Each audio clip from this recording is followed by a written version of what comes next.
Hey guys, tonight we're diving into a world where lace and velvet might look romantic in paintings, but trust me, you do not want to live there. Because tonight, you are a medieval bride. And before we go any further, let's be real. You probably won't survive this. You're born into a family that sees you less as a person and more as a movable asset. If you're lucky, you're born to a modestly noble house. If you're not so lucky, you're born into royalty, which means your life is even less your own. Sounds backward? It is. The higher your station, the more political your marriage will be, and the earlier you'll be carted off in silk slippers to become someone's wife. You're not even wearing bras yet, and the adults around you are already talking about which lord's son you'll be betrothed to. They whisper in corners about dowries, land claims, bloodlines, anything except your personality or dreams. So before you get comfortable, take a moment to like the video and subscribe, but only if you genuinely enjoy what I do here. Seriously, I don't need pity clicks. Let me know in the comments what city you're watching from and the time. It's currently 2:14 AM where I'm recording this, and the only thing awake with me is my ceiling fan and the existential dread of medieval gender roles. Now, dim the lights, maybe turn on a fan for that soft background hum, and let's ease into tonight's journey together. You're 12, maybe 13 if your father's feeling merciful. Old enough to have a vague sense of how babies happen, but not nearly old enough to consent to being part of that process. One morning, your mother brushes your hair while telling you the good news. You've been promised to a baron's second son. Your stomach twists. You've never met him. He's at least 20, probably more. She tells you it's a great match. He owns land, has a strong family name, and his uncle knows the archbishop. You nod, pretending to be thrilled, while mentally inventorying the dolls you won't be allowed to keep. There's no use crying. Your tears would stain your chemise and someone would scold you for being ungrateful.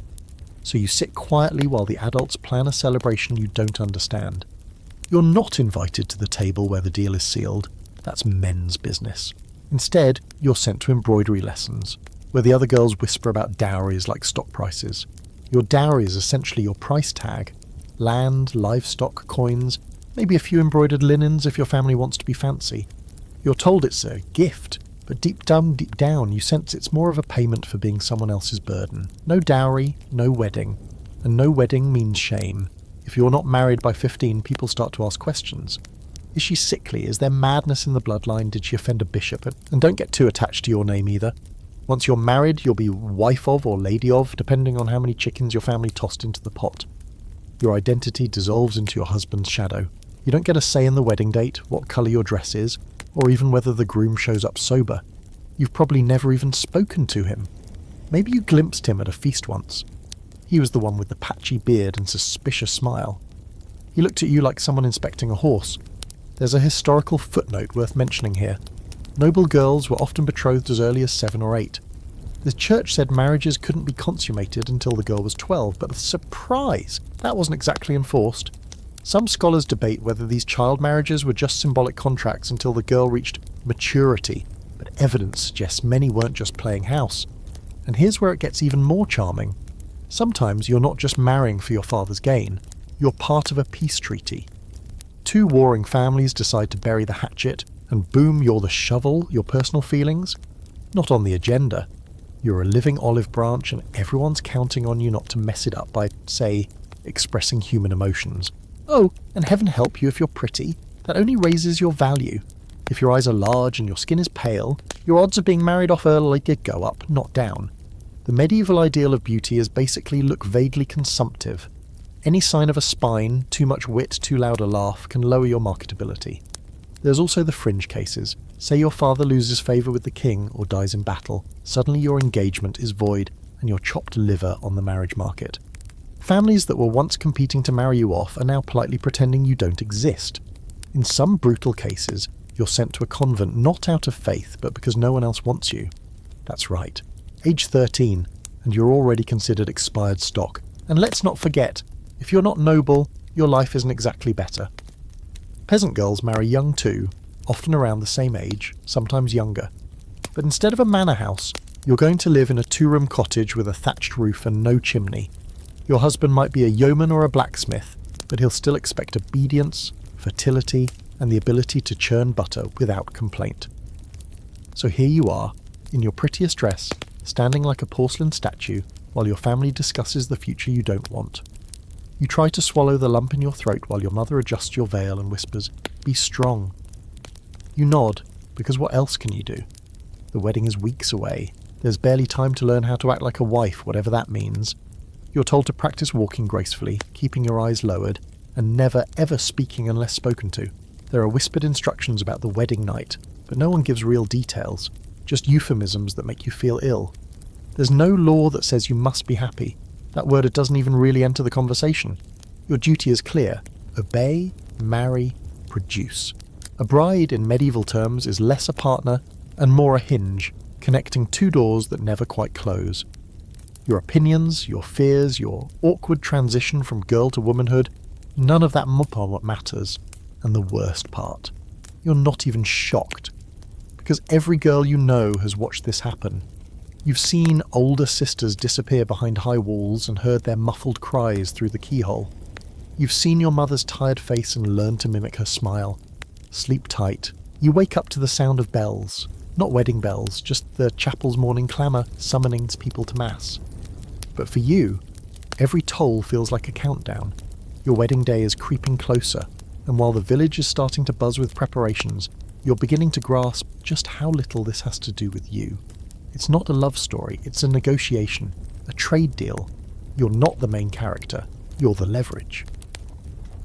Your father is in the great hall, laughing with your future father-in-law over mugs of ale, speaking in cheerful tones about sealing the union. They don't look at you like a daughter or a bride, they look at you like a promise made, a debt settled, a bridge to something better. If you squint, you can almost see your future husband's crest etched in your bones already. When you were little, you used to think of marriage like the court songs. You know the ones, soft voices singing about knights and maidens, stolen kisses, and roses pressed between pages. You'd picture yourself with flowers in your hair, dancing under stars, holding hands with a boy who liked your laugh. But no one's singing now. The only music you hear is the rustle of parchment as your father reviews contracts and dowry receipts. Speaking of which, dowries. Let's talk about the price of your freedom. Yours includes 3 parcels of land, 2 milk cows, and a coffer of silver coins your grandmother hoarded since before you were born. That last part took some arguing. Your father wanted to hold on to it, but the groom's side insisted. Why? Because no man wants to take on a wife unless there's a clear benefit. You are a walking investment. Your worth is calculated by your purity, your family name, and your father's willingness to sweeten the pot. Love doesn't factor into it. In fact, it's viewed with suspicion. A nobleman marrying for affection? That's peasant behaviour. In your world, marriage is about alliances, about extending one family's reach into another's territory, even if that territory is your uterus. And here's the awkward detail that no one says out loud. Your future husband doesn't want a partner. He wants an heir machine. A pretty one, if possible. Young, obedient, fertile, in other words. He's not interested in your opinions or your hobbies or the song you've been humming under your breath for weeks. If he wanted conversation, he'd go to the tavern. What he wants is your silence and your womb. That sounds harsh, right? But that's the standard. Your property, but not quite. Livestock, but with more paperwork. A girl with a family name is currency, and yours is just good enough to be worth trading. Not good enough to be powerful on your own, mind you. Just enough to be useful. The best case scenario? You produce sons, plural, quickly. If not, you'll be whispered about behind tapestries and blamed for weak blood. Meanwhile, your mother is busy teaching you how to act like a proper bride. Not a happy one, a proper one. That means speaking softly, eating little, and never making eye contact with men, unless they're your husband or a priest. You practice kneeling gracefully, walking without tripping over your hem, and learning which herbs will hide your scent. Not perfume, mind you.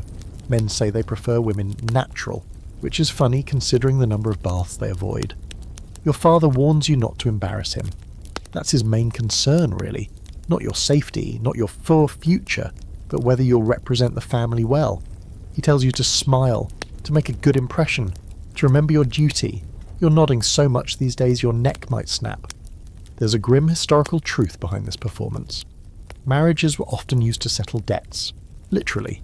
If your father owed money or protection to another lord, offering you as a bride was a way to clear the books. You were cheaper than war, more durable than gold, and usually less likely to run away, though not always. Some women tried. Most didn't succeed. Some scholars argue that not all marriages were joyless transactions. There are records of medieval couples who grew fond of one another, eventually, after years of shared responsibilities and mutual boredom. But fond is not free, and growing used to captivity is not the same as choosing it. There's also a fringe case worth knowing. Some fathers rented their daughters as temporary brides to settle debts or gain favour, especially in lower noble circles. Legally, these arrangements were vague and often undocumented, but they happened. Quietly. Horribly. You'd be married in all but name, sent to another household for service and expected to act the part. If you returned at all, it would be with shame stitched into your skin. Your future husband arrives 2 days before the ceremony. You're allowed to meet him, briefly. He's older than you thought. Nearly 30, with a red face and a voice that seems too loud for the room. He calls you fair and small and comments on your hair like he's buying a hunting dog. He doesn't ask your name, he already knows it, and it bores him. That night you don't sleep. You lie in bed thinking about what will change, how everything you've ever known, your bed, your mother's voice, your favourite corner in the orchard, will be left behind. You'll belong to someone else, not metaphorically, legally. You've heard the horror stories. The girl who was married off and died a week later from injuries sustained on her wedding night. The one who was locked in a tower for refusing her husband's bed. The one who ran away and was hunted down, her feet crushed with stones for her disobedience. You tell yourself those are just stories, and you hope you're right. But deep in your bones, you already know you're not. Because being a bride in this world isn't about happiness, it's about survival. And if you're lucky, if you're really lucky, you'll make it to adulthood with your body intact and your spirit only partially shattered. The sun rises with no regard for your dread. Its rays slip through the lattice of your chamber window, landing on the woven coverlet your mother embroidered for your trousseau chest. Today is the day you become a bride, though that word feels more like a sentence than a celebration. You haven't eaten, not because of the corset, though it is tight enough to make your ribs click, but because your stomach has decided to curl in on itself. Outside your window you hear movement, laughter, horses clopping over the cobblestones, servants shouting. Someone drops a tray. This is supposed to be a joyful occasion, and from a distance it sounds like one, a festivity. But inside your small, finely furnished room, the air hangs heavy like wet wool. You're already dressed. That happened hours ago. You've been sitting still ever since, hands folded so tightly your knuckles burn. Your wedding dress is pale blue, white wasn't really a thing yet, and so stiff with brocade you can barely walk in it. Pearls are sewn into the hem, heavy and cold, each one a bead of silence. There's a veil too, of course, a long one, meant to cover your face to remind everyone that you're not quite yours anymore. A mysterious gift being handed off like a parcel, sight unseen. They made you kneel for hours in chapel last night, praying for a fruitful union. You repeated every holy word, though your mind was far away, picturing what your life might have looked like if you'd been born a boy. You could have gone falconing, or learned Latin, or gone unmarried for your entire life and no one would have batted an eye. But you weren't born lucky. Now the chamber door opens with a creak, and in steps your mother. Her face is unreadable, trained by years of expectation. She offers you a smile, the kind that's more about holding composure than feeling joy. She kisses your forehead and adjusts your veil. He'll be waiting, she says, as if that's a comfort. The ceremony takes place in the manor's private chapel. The priest is already halfway through a goblet of wine, cheeks pink, robes wrinkled. Your groom waits near the altar, surrounded by his kin, none of whom seem particularly sober. He's wearing a fur-trimmed tunic and polished boots, and he winks at you when you approach, as if you're sharing a joke. You're not. Everyone is watching. Your steps echo on the stone floor. You can feel your heartbeat in your ears, your fingers, your knees. The priest begins his Latin incantations, voice steady, though you only catch bits and pieces. Consent, holy sacrament, fruitful union. Your groom grips your hand. His palm is sweaty, his ring slides roughly onto your finger, and when it's your turn to return the favour, you fumble slightly and someone chuckles from the back. Then the moment. The kiss. It's brief, but his lips are chapped, and his breath smells like mead and garlic. You try not to wince. You're led from the chapel to the hall where a feast is already in full swing. People cheer, toast, toss petals. You smile, or at least your face does. Historically, these marriages were often formalities more than festivities. The actual celebration varied wildly based on class. For royalty and nobles, the wedding was a public spectacle designed to show power and unity. For commoners, it could be as simple as a mutual agreement witnessed by neighbours. But regardless of grandeur, the same expectations awaited. A woman handed off like property, exchanged for goods, land, or favour.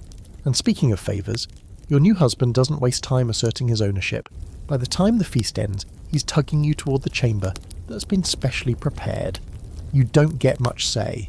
There's no romantic whispering, no gentle reassurance, just the creak of old floorboards, the rustle of silk, and a silent prayer that he's too drunk to do much. You've heard whispers of consummation ceremonies, where wedding beds are watched, sheets inspected for blood, crowds waiting outside to cheer the proof of your virginity. In your case, they didn't go that far, but the expectation is still clear. This night seals the deal. No blood means no proof, and no proof means scandal. And scandal is dangerous, especially for you. Some historians argue that these traditions, though brutal, were a form of legitimacy protection. Inheritance depended on pure lines, and verifying a bride's virginity was the surest way to ensure no rival claims. But of course there were no virginity tests for grooms. Shocking, right? You sit on the edge of the massive canopy bed, your skin prickling despite the fire in the hearth. Your husband is undressing with zero ceremony, already halfway through pulling off his boots. He mutters something about "finally" and downs another gulp of wine. You can't meet his eyes. What happens next isn't violent exactly, not in the way some stories go. But it's not tender either. It's awkward, one-sided and quick. You bite your lip to keep from crying, not because of the pain, though there is some, but because you know this is just the beginning. Night one of countless nights. You stare at the ceiling until he falls asleep beside you, snoring. And then you lie there, wide awake. The fire has died down. The only sound is the wind brushing the stone walls. You touch your ring, feel its weight. You think of home, of your old bed, your favourite tree in the orchard, the carved doll you weren't allowed to bring. This is your life now. A man you barely know, in a bed you didn't choose, in a house that echoes with the footsteps of servants who don't yet know your name. You are a wife. That word sits on your chest like a stone. Outside, the guests are still drinking, laughing, dancing. You wonder if anyone is thinking about you, really thinking about you, or if you've already become just another married girl, checked off the ledger, filed away. You remember your mother's voice this morning. He'll be waiting. He was, and now he's here, breathing loudly beside you, one arm thrown over your waist like a claim. Welcome to your nightmare. The wedding is over. The feast has ended, the toasts have run dry, and the guests have either staggered to their chambers or into the hayloft, depending on rank and sobriety. You are officially a wife, which, as it turns out, feels a lot like being a well-decorated hostage. The celebration wasn't for you, it never was. It was for your families, your new husband, and the idea of a marriage. You were simply the centerpiece, polished and posed. This morning your chamber is thick with the scent of wine, sweat, and wilted flowers. Your husband is still asleep, sprawled across the bed like he owns every corner of it, and technically he does. You quietly slip out from under the covers, feet cold against the stone floor. You're careful not to wake him, as if silence might buy you a few moments of peace. Your maid finds you by the window and begins brushing your hair without a word. She's a few years older, born into service, and probably knows more about marriage than you do. You want to ask her if it gets better. If any woman truly feels at home in a house that isn't hers with a man she barely knows, but you stay quiet. Questions like that don't have safe answers. You're expected to make your first formal appearance today as a wife, not just in the household, but before the village, the court, and the estate's watchful eyes. There's a ritual walk, a sort of parade where the new couple is shown off like prize livestock. You're told to smile, to look grateful, to wave if appropriate, as if your existence has now been upgraded. You didn't get promoted, you got rebranded. And let's not forget, in noble households, appearances were everything. You might feel hollow, but your posture needs to be flawless. Your lips rosy, your skin powdered. You're the new lady of the manor now, and everyone from the cook to the stable boy will be judging you. Is she strong enough to manage the household? Is she fertile? Does she seem docile? Does she laugh too easily, or not at all? Historically, noble women had one job above all others: maintain the image of family honour. That included producing heirs, hosting guests, managing servants, and keeping your husband's public and private affairs in order. Love was not part of the job description. If it happened, if it dared to happen, it was seen as a happy accident, not a requirement. You step outside into the courtyard, hand in hand with your new husband, who seems to have recovered quickly from last night's celebration. He waves to the crowd and jokes with the men-at-arms while you nod politely and avoid meeting anyone's eyes for too long. Some of the villagers have brought gifts: cheese, baked tarts, herbs. It's customary, it's polite, it's meant to be a sign of goodwill. But you can't help but feel like you're being inspected. The children watch you with wide eyes, the girls especially. They whisper behind baskets, wondering what kind of lady you'll be. You want to tell them to run, to enjoy their games, their scraped knees, their freedom. Because one day, not long from now, they'll be the ones wrapped in heavy silk, walking through this same courtyard with a stranger at their side. After the formalities, you're led into the Great Hall. It's cooler in here, with tapestries lining the stone walls and a pair of hounds dozing near the hearth. The steward introduces you to the senior household staff, the cook, the head maid, the chaplain, the reeve. These people will report to you now, or rather, they'll pretend to. In reality, they answer to your husband. You're a symbolic manager, a figurehead, allowed to oversee the cheese inventory perhaps, but not the estate books. Still, you smile and play your part, you ask polite questions, nod at the appropriate times, and pretend not to notice how the men rarely make eye contact. You're not their equal. You're a wife. That title opens doors and locks cages all at once. Later, while the household bustles with the clean-up from yesterday's feast, your husband disappears, off to inspect the grounds or confer with his steward. No one thinks to tell you where he's gone. You sit alone in your new solar, fingers tracing the embroidery on the cushion beside you. The room smells of lavender and beeswax, with stained glass windows filtering in fractured light. It's beautiful, and it feels nothing like home. There's a growing awareness inside you now, an understanding that you've crossed into something you can't undo. The last 24 hours have been a blur of lace, incense, and whispered instructions. You feel like you've been passed through a gate that only swings one way.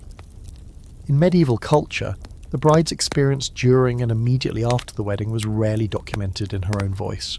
Diaries were scarce. And even among the literate few, most women's personal feelings were filtered through male scribes, priests, or chroniclers. We know more about the politics behind marriages than we do about what the brides thought of them, which tells you a lot. There's an old story you remember from your childhood about a noblewoman who, on her wedding day, locked herself in the chapel and refused to come out until her father swore she could marry a man of her choosing. The story ends with her triumphant wedding to a brave knight who rescues her from misery. It's told as a romance. But now you wonder, how did she lock the door from the inside? Who brought her food? Who believed her when she said no? Fringe histories suggest that some young brides did resist. There are scattered records of girls fleeing to convents to escape unwanted matches. A few were helped by the sympathetic clergy. Others were dragged back and punished, sometimes publicly. You think of these girls now, and the fire that must have burned in them. Where was that fire when you needed it? By sunset, your husband returns. He's in a good mood, probably pleased by the success of the day. He calls you wife now, with a tone that lands somewhere between affection and ownership. You respond with a small smile. You've learned already that silence is often safer than speaking. He eats dinner by the hearth, tearing into roasted pheasant while dictating a letter to his scribe. You're seated nearby, offered a smaller portion on a pewter plate. It tastes fine. It might as well be ashes. Before bed, he reaches for you again, and you freeze for just a moment, just long enough for him to notice. He laughs it off, muttering something about skittishness, then proceeds as if the entire day hasn't been a slow-motion robbery of your agency. You close your eyes and pretend the canopy above you is the night sky. That somewhere out there, in some faraway land, there's a girl who said no and meant it, and the world listened. But that's not your story. Not yet. You wake before the sun. The sky outside your windows is still a deep bruise of purple and grey, but inside your chamber, the servants are already stirring. A soft knock, then the door creaks open, and in comes your maid carrying warm water in a copper basin and a towel that smells faintly of thyme. You sit up, disoriented. Your body aches in ways that make you feel both older and younger than your years. There's a soreness, weight in your limbs, like your bones are starting to understand the future ahead of them. The maid helps you wash, then laces up a new gown, darker and more sombre than your wedding dress. Now that the ceremony is over, you're expected to dress like a married woman. No more pastel silks or playful embroidery. Your sleeves are longer, your neckline higher, your presence more subdued. You've stepped into a new role, one that comes with layers, literal and figurative, meant to wrap you up and quiet you down. Today you're to visit the parish priest with your husband. It's customary, a post-wedding blessing to reinforce the idea that your union wasn't just a legal matter, but a holy one. You walk beside him down the village path, your feet crunching on gravel. He makes small talk about weather, horses, and taxes. You nod when appropriate, hands folded neatly at your waist. You are above all display material now, a visible extension of his household, of his success. Your feelings are a private inconvenience, not for public consumption. The priest greets you with a wide smile and a string of Latin phrases you can't fully follow. He places his hands on your heads, murmurs something about fruitfulness, and sprinkles holy water across your joined fingers. The gesture is symbolic. Your real duties begin tonight, or rather they began last night. The church wants to make sure your soul's in the right place. Your body? That's already spoken for. Now here's a twist of medieval logic. The church technically believed in consent. Canon law said both bride and groom had to agree to the union of their own free will, but in practice, that consent was often extracted with pressure, tibulnats or subtle threats. Girls as young as 12 were considered old enough to decide their future, provided they agreed in front of witnesses. If you hesitated or cried, that was seen as shyness. If you begged, you were being dramatic. Only silence was taken as true consent, and you were very, very silent. You return to the manor by midday, just in time to be informed that your husband's uncle is coming for supper. He's bringing his wife and their 2 sons. You've never met them. That means you have about 3 hours to prepare for yet another evening of performative normalcy. You're briefed on their status, their preferences, their history with your new family. You nod, take notes, rehearse your smiles. At the table, the uncle is loud and red-faced, clearly fond of wine and his own opinions. His wife is quiet, her eyes moving quickly from person to person like she's searching for a trapdoor. The sons are boisterous and full of questions. They ask how many children you plan to have, whether you've bled yet, whether you like being married. You want to slide under the table and vanish. Instead, you laugh softly and answer in phrases that sound delicate but say nothing. Later that night, you catch a look between your husband and his uncle. It's brief, almost casual, but it makes your skin prickle. The uncle mentions something about your dowry dump again, how generous it was, how fortunate his nephew is. Your husband agrees, not looking at you, and he does. You could be a parcel of land, a new plough, or a fine hound, a good acquisition. And here's where it gets murky. Marriages in this time weren't just political, they were also frequently tangled up in the strange, flexible web of canon law. Did you know it was legal to marry your cousin in many cases? The church had rules against consanguinity, basically marrying someone too closely related, but those rules shifted constantly, depending on who needed what. If the king needed his niece to marry the duke's second cousin to seal a treaty, suddenly that union was fine, dispensation granted. God winks. You think of that now, sitting quietly in the solar, listening to your husband and his uncle discuss estate matters.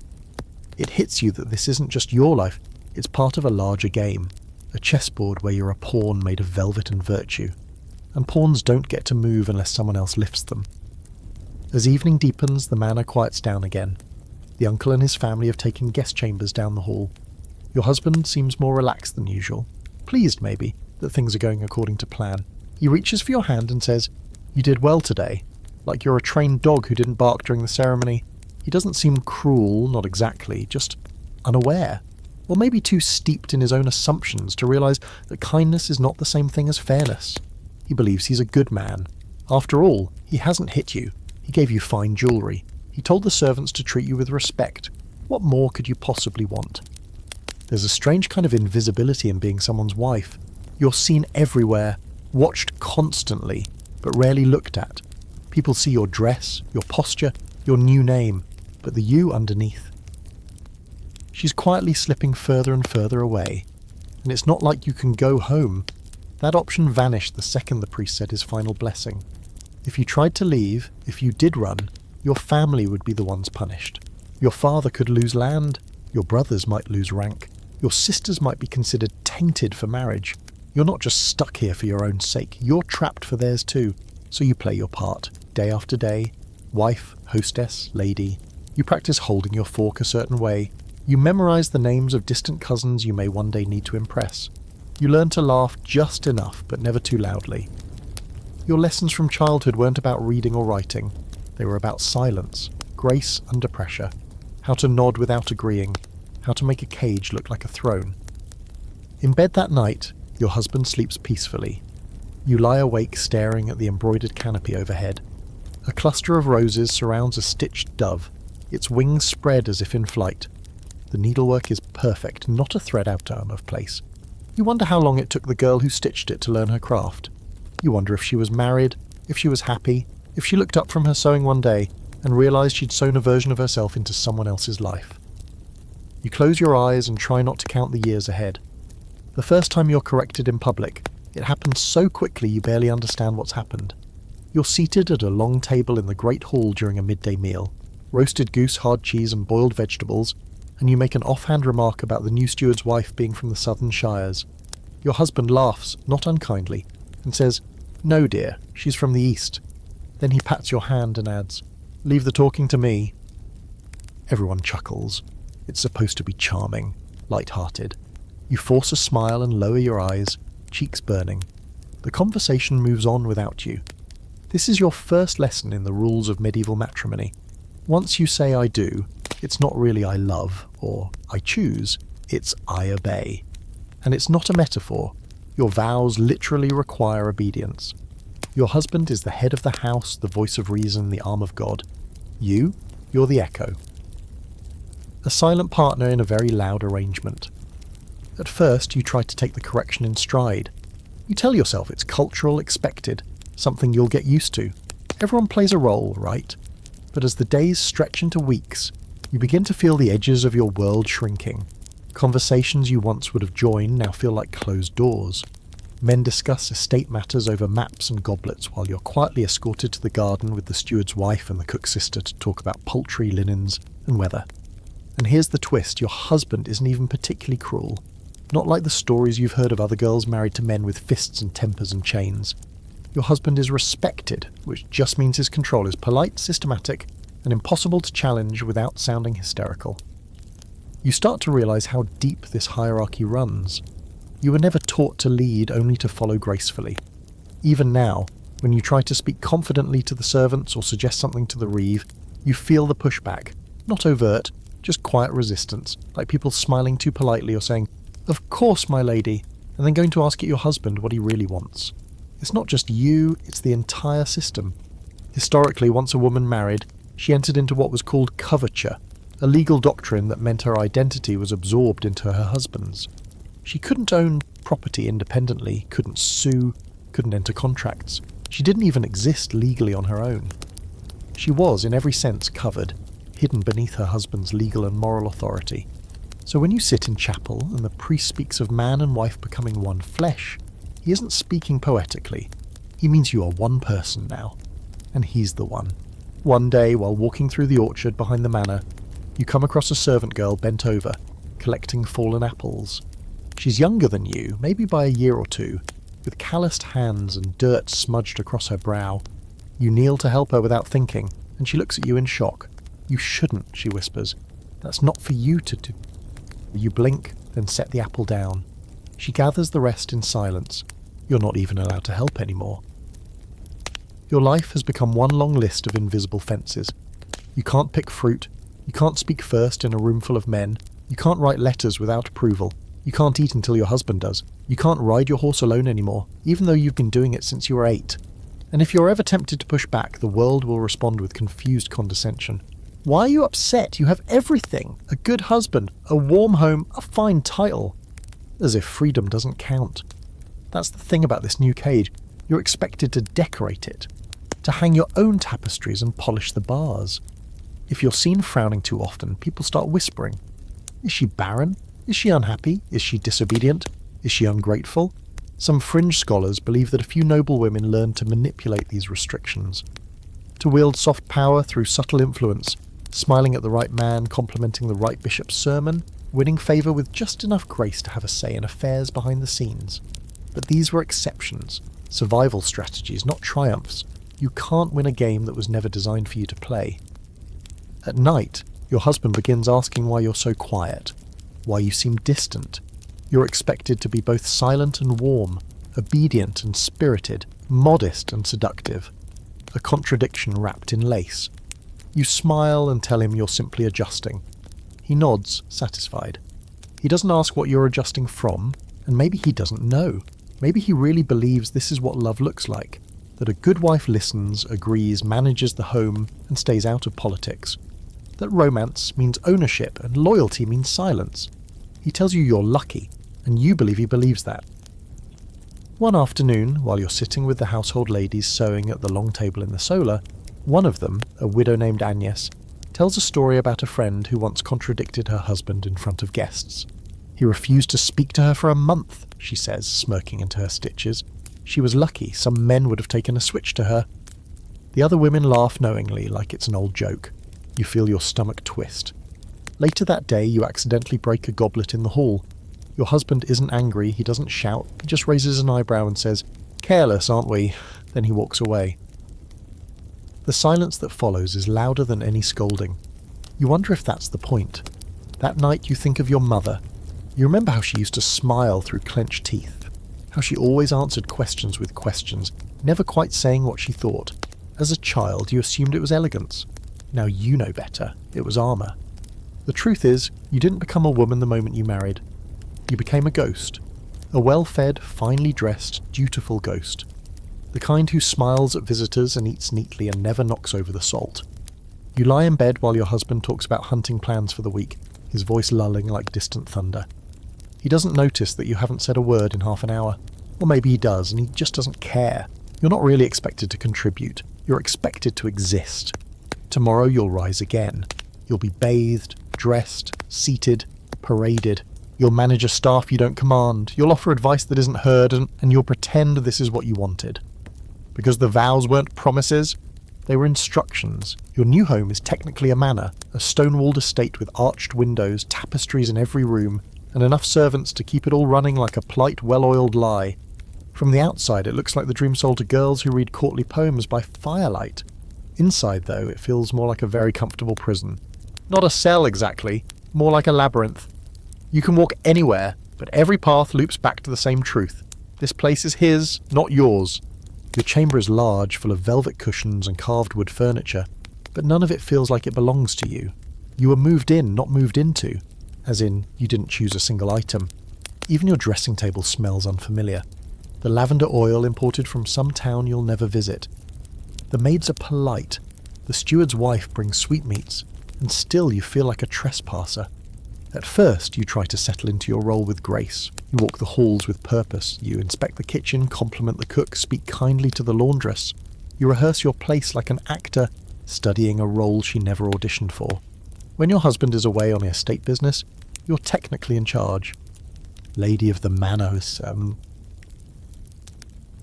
That sounds powerful, right?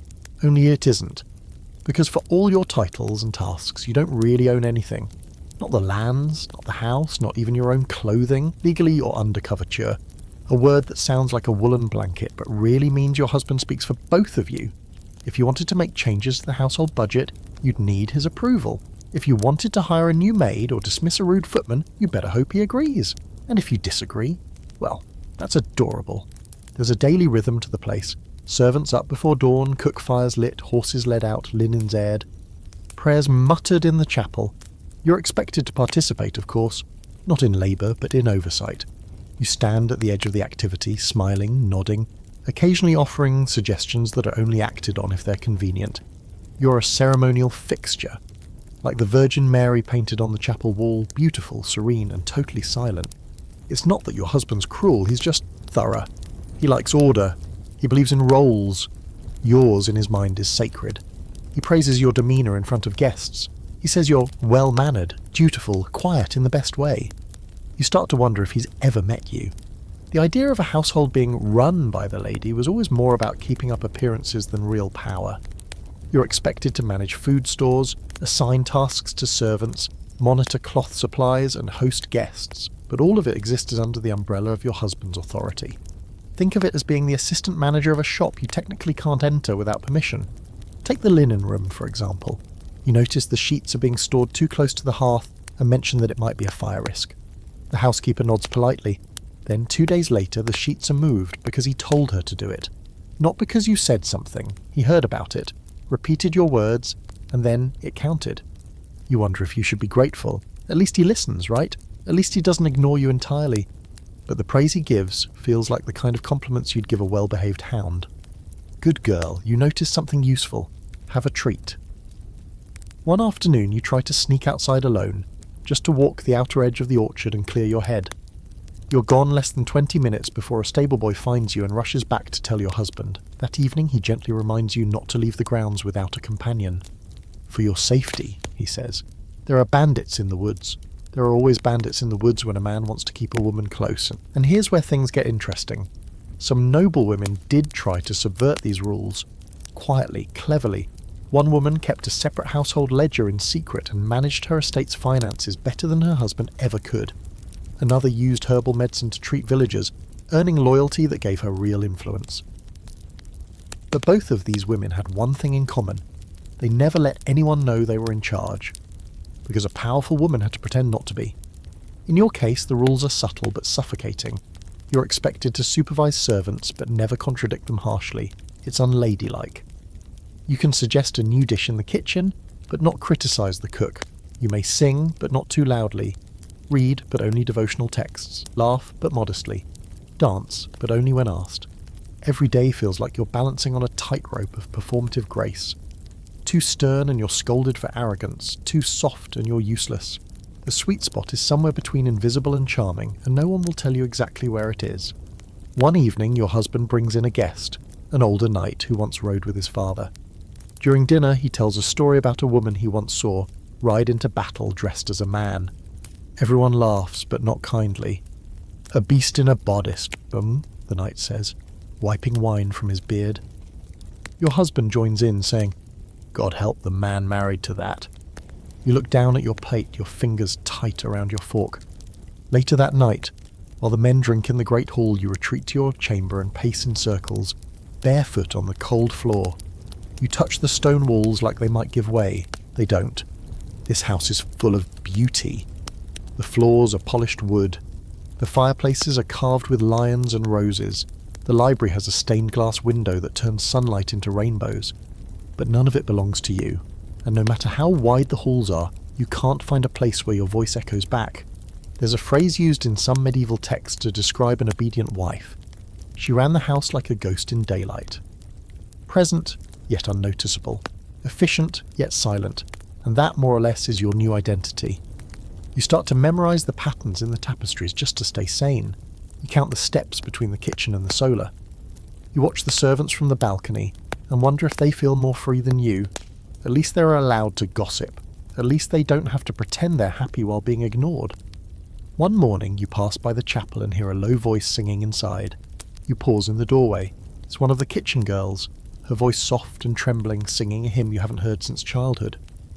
She stops when she sees you. "Sorry, my lady," she says quickly. You want to tell her to keep singing. You want to sit beside her and hum along, but you don't. You just nod and walk away, because you are the lady of the manor, and you have never felt less like yourself. You don't even make it through your first week as a wife before the expectations crash down like a drop tray. It begins subtly, so subtly you almost don't notice at first. A look from your husband when you yawn during Vespers, a servant hesitating when you ask for a second portion of cheese, a gentle correction from the steward when you assign the wrong chambermaid to clean the solar, all wrapped in politeness, all as gentle as a dagger slipped between ribs. The real avalanche comes on the 8th day after breakfast, when your husband takes your hand lightly, like this is a loving moment, and says, "We should speak about your responsibilities." You freeze. Not because you weren't expecting it, but because the phrase is so loaded with implication you could tie it to your ankles and sink. You follow him to the private study, a small room lined with ledgers and scrolls, the hearth barely lit.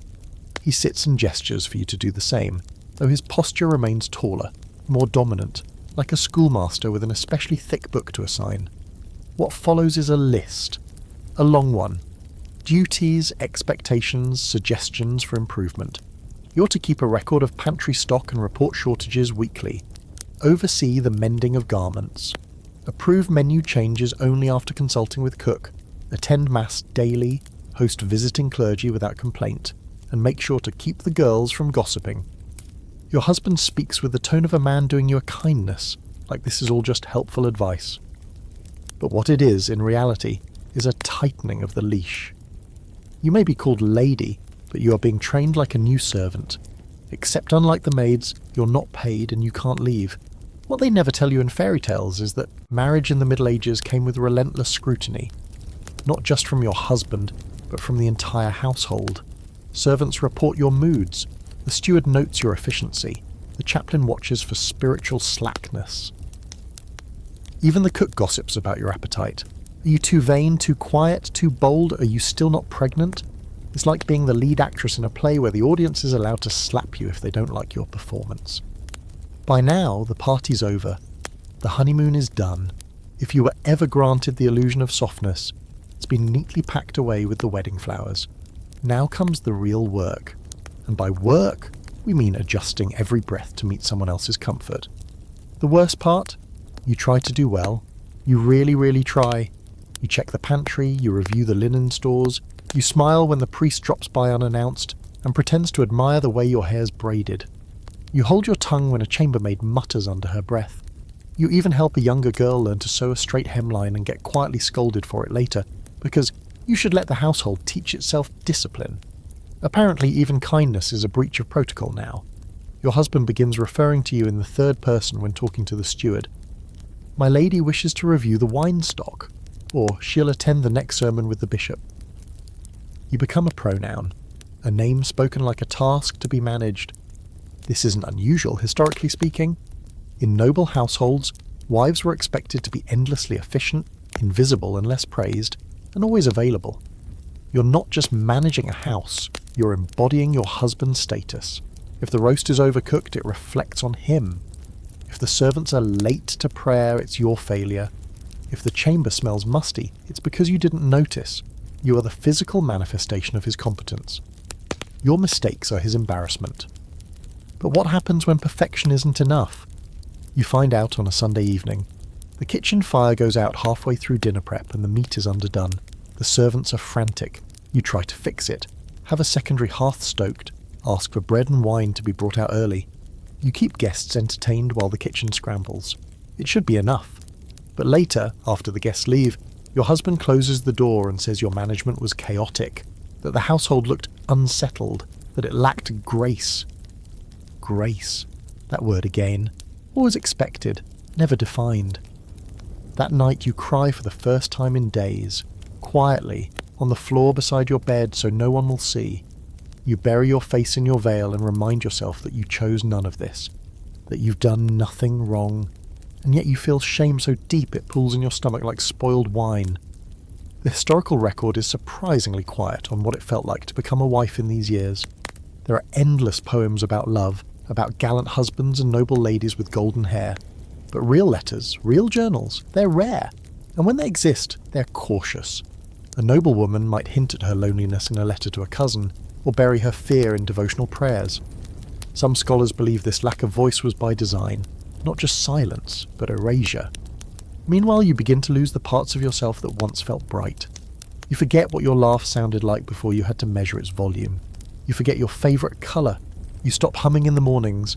One day, while walking past the weaving room, you find a servant girl crying behind the loom. You pause. She jumps to her feet, apologising over and over, terrified she'll be punished. You kneel beside her and ask what's wrong. Her brother was killed in a skirmish 2 towns away. You reach for her hand, and for the first time in weeks, someone holds yours like it matters. Then the steward appears behind you and clears his throat. The girl is dismissed.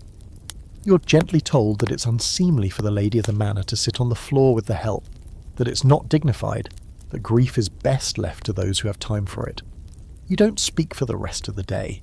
Each night, when you lie in bed beside your husband, who now refers to your silence as peaceful, you stare up at the ceiling and try to count how many days it's been since you made a choice that mattered. Then you realise you've lost track. Somewhere between the veil and the vows, between the feasts and the chores, your freedom wasn't just taken, It was trained out of you. They call it the bedding ceremony, as if draping the word in tradition and sacredness might disguise what it really is. You've heard the term whispered before in the manor's quieter corners, among the laundry girls, the chaplain's servant, the steward's wife after one too many goblets of spiced wine. You hadn't experienced it on your wedding night, but now, for reasons not fully explained to you, it's being arranged for this evening. Some say it was skipped before because your husband thought it unseemly. Others murmur that the household priest wasn't available. Whatever the excuse, the delay ends tonight. By midday, the whispers begin. You sense them like an itch under your skin. Servants glancing your way and looking quickly down. A maid folding linen in the solar pauses to ask if you would like rosewater added to your bath. You nod. She doesn't meet your eyes. That's how you know she already knows. When you ask your husband what's planned for the evening, he simply says, "A celebration of the marriage's completion," with a grin that makes your stomach twist into something cold and coiled. You smile tightly. You excuse yourself to the garden. You breathe so deep, your ribs ache. By supper, the tension in the air is sharp enough to slice through. The feast is heavier than usual. More meat, more wine, more laughter from men who won't have to answer for what happens later. You barely touch your food. Your maid, her hands shaking, laces you into your gown with extra care. You wonder if she's seen it before, if she had a mother or a sister who was paraded to her marriage bed like a sacrificial calf. This tradition, it's not universal, but it's not rare either. In some parts of Europe, particularly in noble circles, the bedding ceremony was seen as a necessary public marker of consummation, a legally and socially endorsed invasion. Guests would escort the couple to the marriage chamber, sometimes singing bawdy songs, throwing flower petals, or, worst of all, offering unsolicited advice. In the most horrifying versions, the couple was expected to lie together under the gaze of witnesses, sheets pulled high, and prove that the union was complete. It was rarely that grotesque, but close enough. Your ceremony is restrained, compared to others.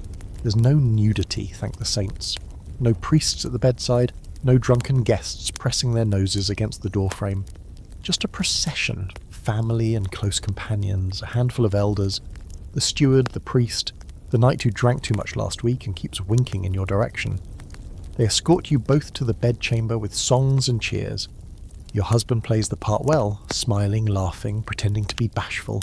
You don't say a word, you feel like a doll held between strings. Inside the chamber, the crowd waits while you're undressed. Not entirely, just enough to show that yes, you're pure, or were. The veil is lifted, the outer layers removed. You're presented quietly like bread before the breaking. The bed is made with fresh linen, not because anyone expects rest. It's about proof. You know what's coming next. Not just the act itself, but the evidence, the bloody sheet, the announcement, the confirming nod from a matron or maid. The house needs to know that your husband got what he paid for. Here's the grotesque little secret. In medieval Europe, proving virginity on the wedding night was more important than proving love, compatibility, or even affection. The presence of blood on the sheet became a kind of certificate. Never mind that not all women bleed their first time. Never mind the pain. The point was not accuracy. The point was performance. For the household, for the family, for the bloodline. Some husbands faked the sheet. Some maids added chicken blood. Some brides were forced to submit to invasive checks before the wedding. These acts were framed as tradition, but they were surveillance. Patriarchal security systems wrapped in lace and scripture. The door finally closes behind the last guest. The chamber is quiet, except for the sound of the fire and your husband undoing the last of his buttons. You sit on the edge of the bed, hands folded, trying to hold on to something, dignity, courage, anything at all. He touches your shoulder and you flinch. Not dramatically, but enough. He pauses, frowns, then says, "It has to be done, you know that." You nod, you do know. That's the worst part. The act itself is fast again. Not unkind, not violent, but that's a low bar. You keep your face turned toward the wall, watching the shadows shift with the firelight. You don't cry, you don't speak. When it's over, he rolls away and begins to snore. You lie very still, then after what feels like a lifetime, you reach down, lift the sheet and see it. A small bloom of red. You breathe out, and it doesn't feel like relief. It feels like an admission that you've passed the test, that you've bled on cue, that you've given them what they needed. Before dawn, the evidence is collected, quietly. A servant retrieves the linen. You don't know if she'll display it or simply whisper confirmation to those who require it. Either way, the result is the same. You've completed the ritual, your body has been notarized, and yet you feel no more secure than before. If anything, you feel more visible, more claimed. You've entered a new phase now, not just as a wife, but as a verified vessel. From here forward, every meal you skip, every stomach cramp, every fainting spell will be scrutinized for signs of pregnancy. Your body is no longer just yours or his, it is theirs, the entire household's investment. Later that morning, you pass the steward in the corridor. He nods with a small, satisfied smile. "Congratulations," he says. "The household is pleased." Pleased. As if you hosted a successful feast or arranged the tapestries just right. You retreat to your chamber and close the door. You stare at the bed, the folded sheet, the imprint of a body that does not belong to you. You sit in the corner and press your forehead to your knees. In that moment, you are not a bride. You are a receipt. The morning you wake up bleeding, it isn't the kind you expected. It isn't your moon cycle, though in this house, even that would be noted, tracked, whispered about by old women with herbal pouches and suspicious expressions. No, this bleeding is different. Thicker. Hotter. It paints the sheets before your eyes are fully open, and when you sit up, it's already down your thighs. You panic, of course. For one horrifying moment, you think you're dying. But no sharp pain follows, no fever or chill. It's just pouring, like a quiet protest from the inside out. Your maid enters moments later, sees the blood and freezes. She glances at your face, then at the sheets, then back to your face. "I'll fetch the healer," she says softly, and disappears. A healer, not a priest. That's something at least. By the time the woman arrives, grey-haired, stone-faced, hands like bark, the blood has slowed. You sit hunched on the edge of the bed, blanket over your lap, avoiding your reflection in the polished bronze mirror. The healer lifts the blanket, examines the sheets, asks a few clipped questions. "Have you felt faint? Has the bleeding lessened? Any pain in the belly?" You answer as best you can. She says it's likely a cleansing, the kind some women have after first bedding. "Especially with young wives," she mutters. "The body sometimes rebels." Then she gives you a bitter-smelling tonic and tells you to rest. You don't ask if it could have been a miscarriage. You don't dare. Because if it was, you're not sure who would be blamed, your husband, the stress, the bedding ceremony, or you. And more importantly, you're not sure who would care. Truth is, childbirth and pregnancy in the medieval world weren't just risky. They were life-threatening gambles disguised as sacred duties. 1 in 3 women died in childbirth or shortly after. For noble women, pregnancy was expected almost immediately after marriage. The entire structure of your identity now hinges on it. You're not just supposed to produce an heir. You're supposed to do it quickly, painlessly, and ideally without making anyone uncomfortable about it. You lie there all day, legs weak, body sore, thinking about how many women have bled in this exact bed, on this exact stone floor. Not from violence, necessarily, just from being born into this role. Your husband stops by in the afternoon. He doesn't sit beside you, just stands in the doorway and asks if you're recovering. You nod. He frowns a little. "The steward told me it was natural," he says. "Still, it might be best to limit your movements for a few days. You're a shaken glass of milk, and everyone around you just wants to put the lid back on." Over the next week, the bleeding fades, but it leaves a shadow behind. You start paying closer attention to your body. Every twinge, every cramp, every skipped meal. The household watches too, not obviously, but with subtle shifts in behaviour. The cook asks if you'd prefer lighter meals. The laundress begins placing extra cloths in your chamber. The chaplain slips a fertility charm into your prayer book. It's all smiles and support on the surface, but underneath it's surveillance. And what if you had lost a child? What would that mean for you? In some medieval circles, miscarriages were seen as a result of imbalance. Spiritual, physical, or even moral. Were you cursed? Had you angered the saints? Did you step on the wrong herb or let a witch braid your hair? Even today, historians debate how widespread the superstition really was. Some say noble families understood the realities of pregnancy loss. Others suggest that blame almost always found its way to the mother, especially if she was young, nervous, or unwomanly. You start to realise something that chills you.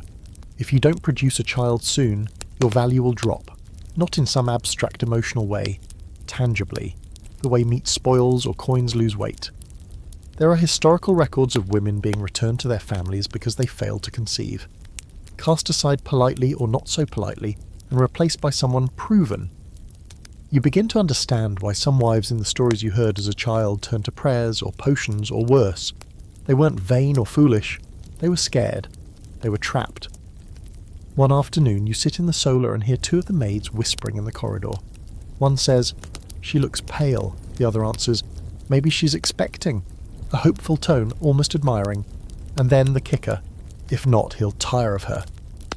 You feel your throat close like a hand is squeezing it from the inside. Tire of you, like a worn cloak, like a chipped goblet. The pressure builds fast. And in private, your husband begins to change. Not drastically, but enough. Where once he'd let you skip a night in bed with a headache or a murmured excuse, now he insists. "The longer we wait, the more people talk," he says.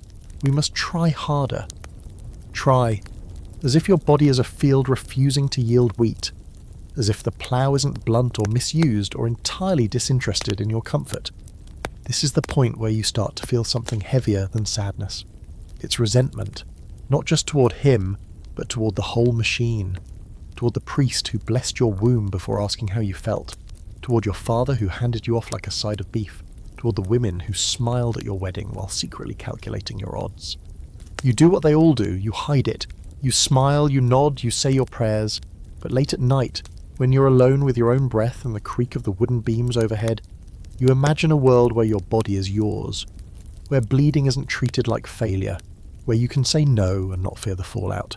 You imagine being seen, not as a potential mother or a fine match, but as a person with an inner life that doesn't depend on womb status. Then the thought passes because it's dangerous to dwell. The next day you're summoned to attend a feast, a minor celebration, someone's cousin got knighted. You wear a dress with extra padding around the stomach, just in case someone's watching, which they are. Always. A few weeks pass, the blood has stopped, your appetite returns, the bruising you never admitted to fades from your inner thighs. You smile at the appropriate moments, laugh softly when required, and begin to feel like maybe, just maybe, you can perform this part well enough to avoid suspicion.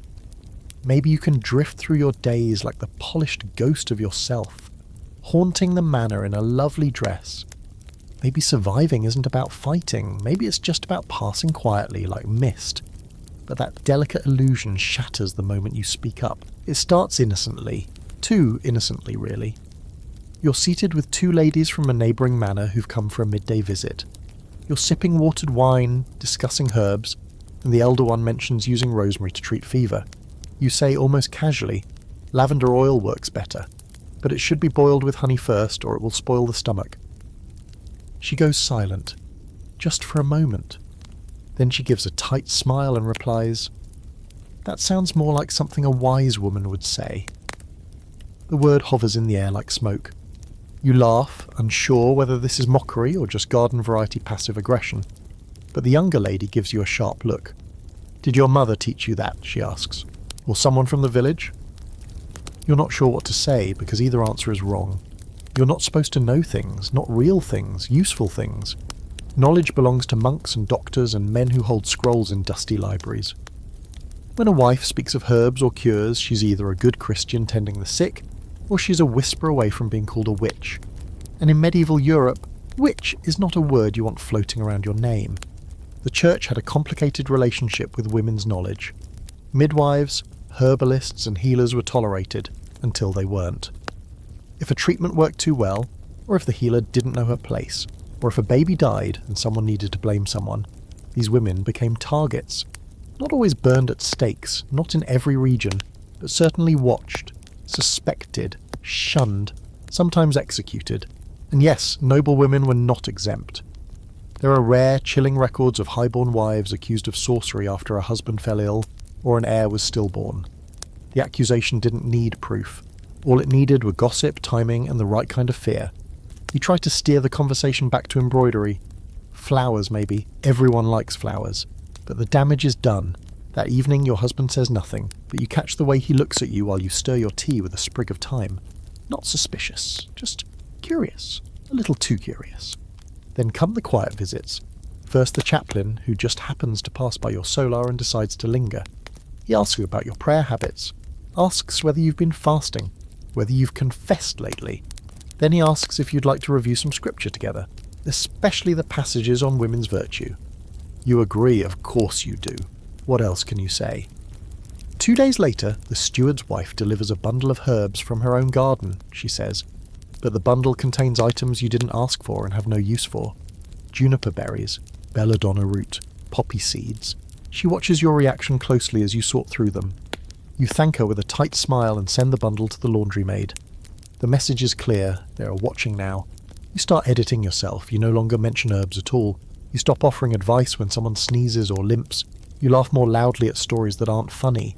You start pretending you've forgotten things you learned from your childhood nursemaid, just in case.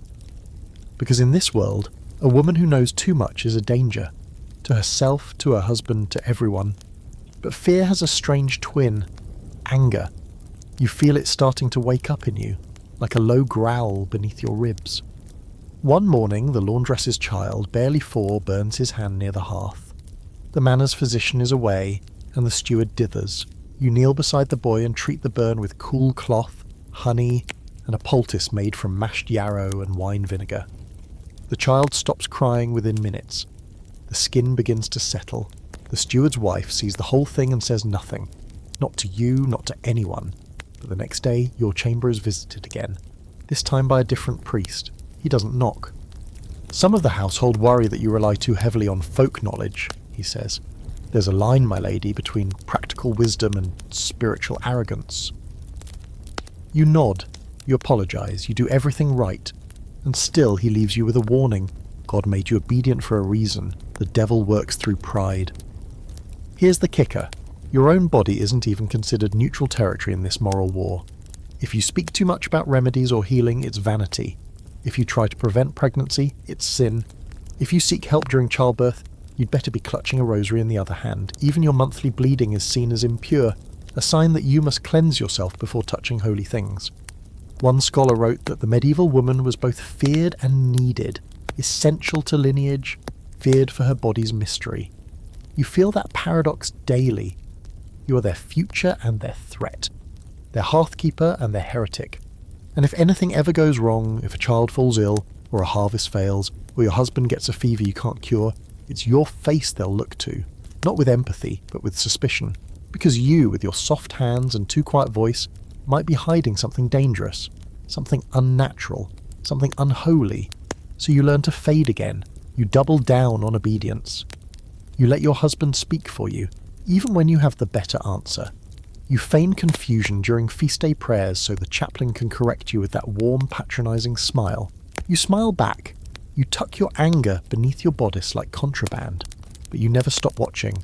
You learn the lines of every face in the manor. Who hesitates when asked a question, who limps when they think no one's looking, who keeps a pouch of dried mushrooms behind the pantry door.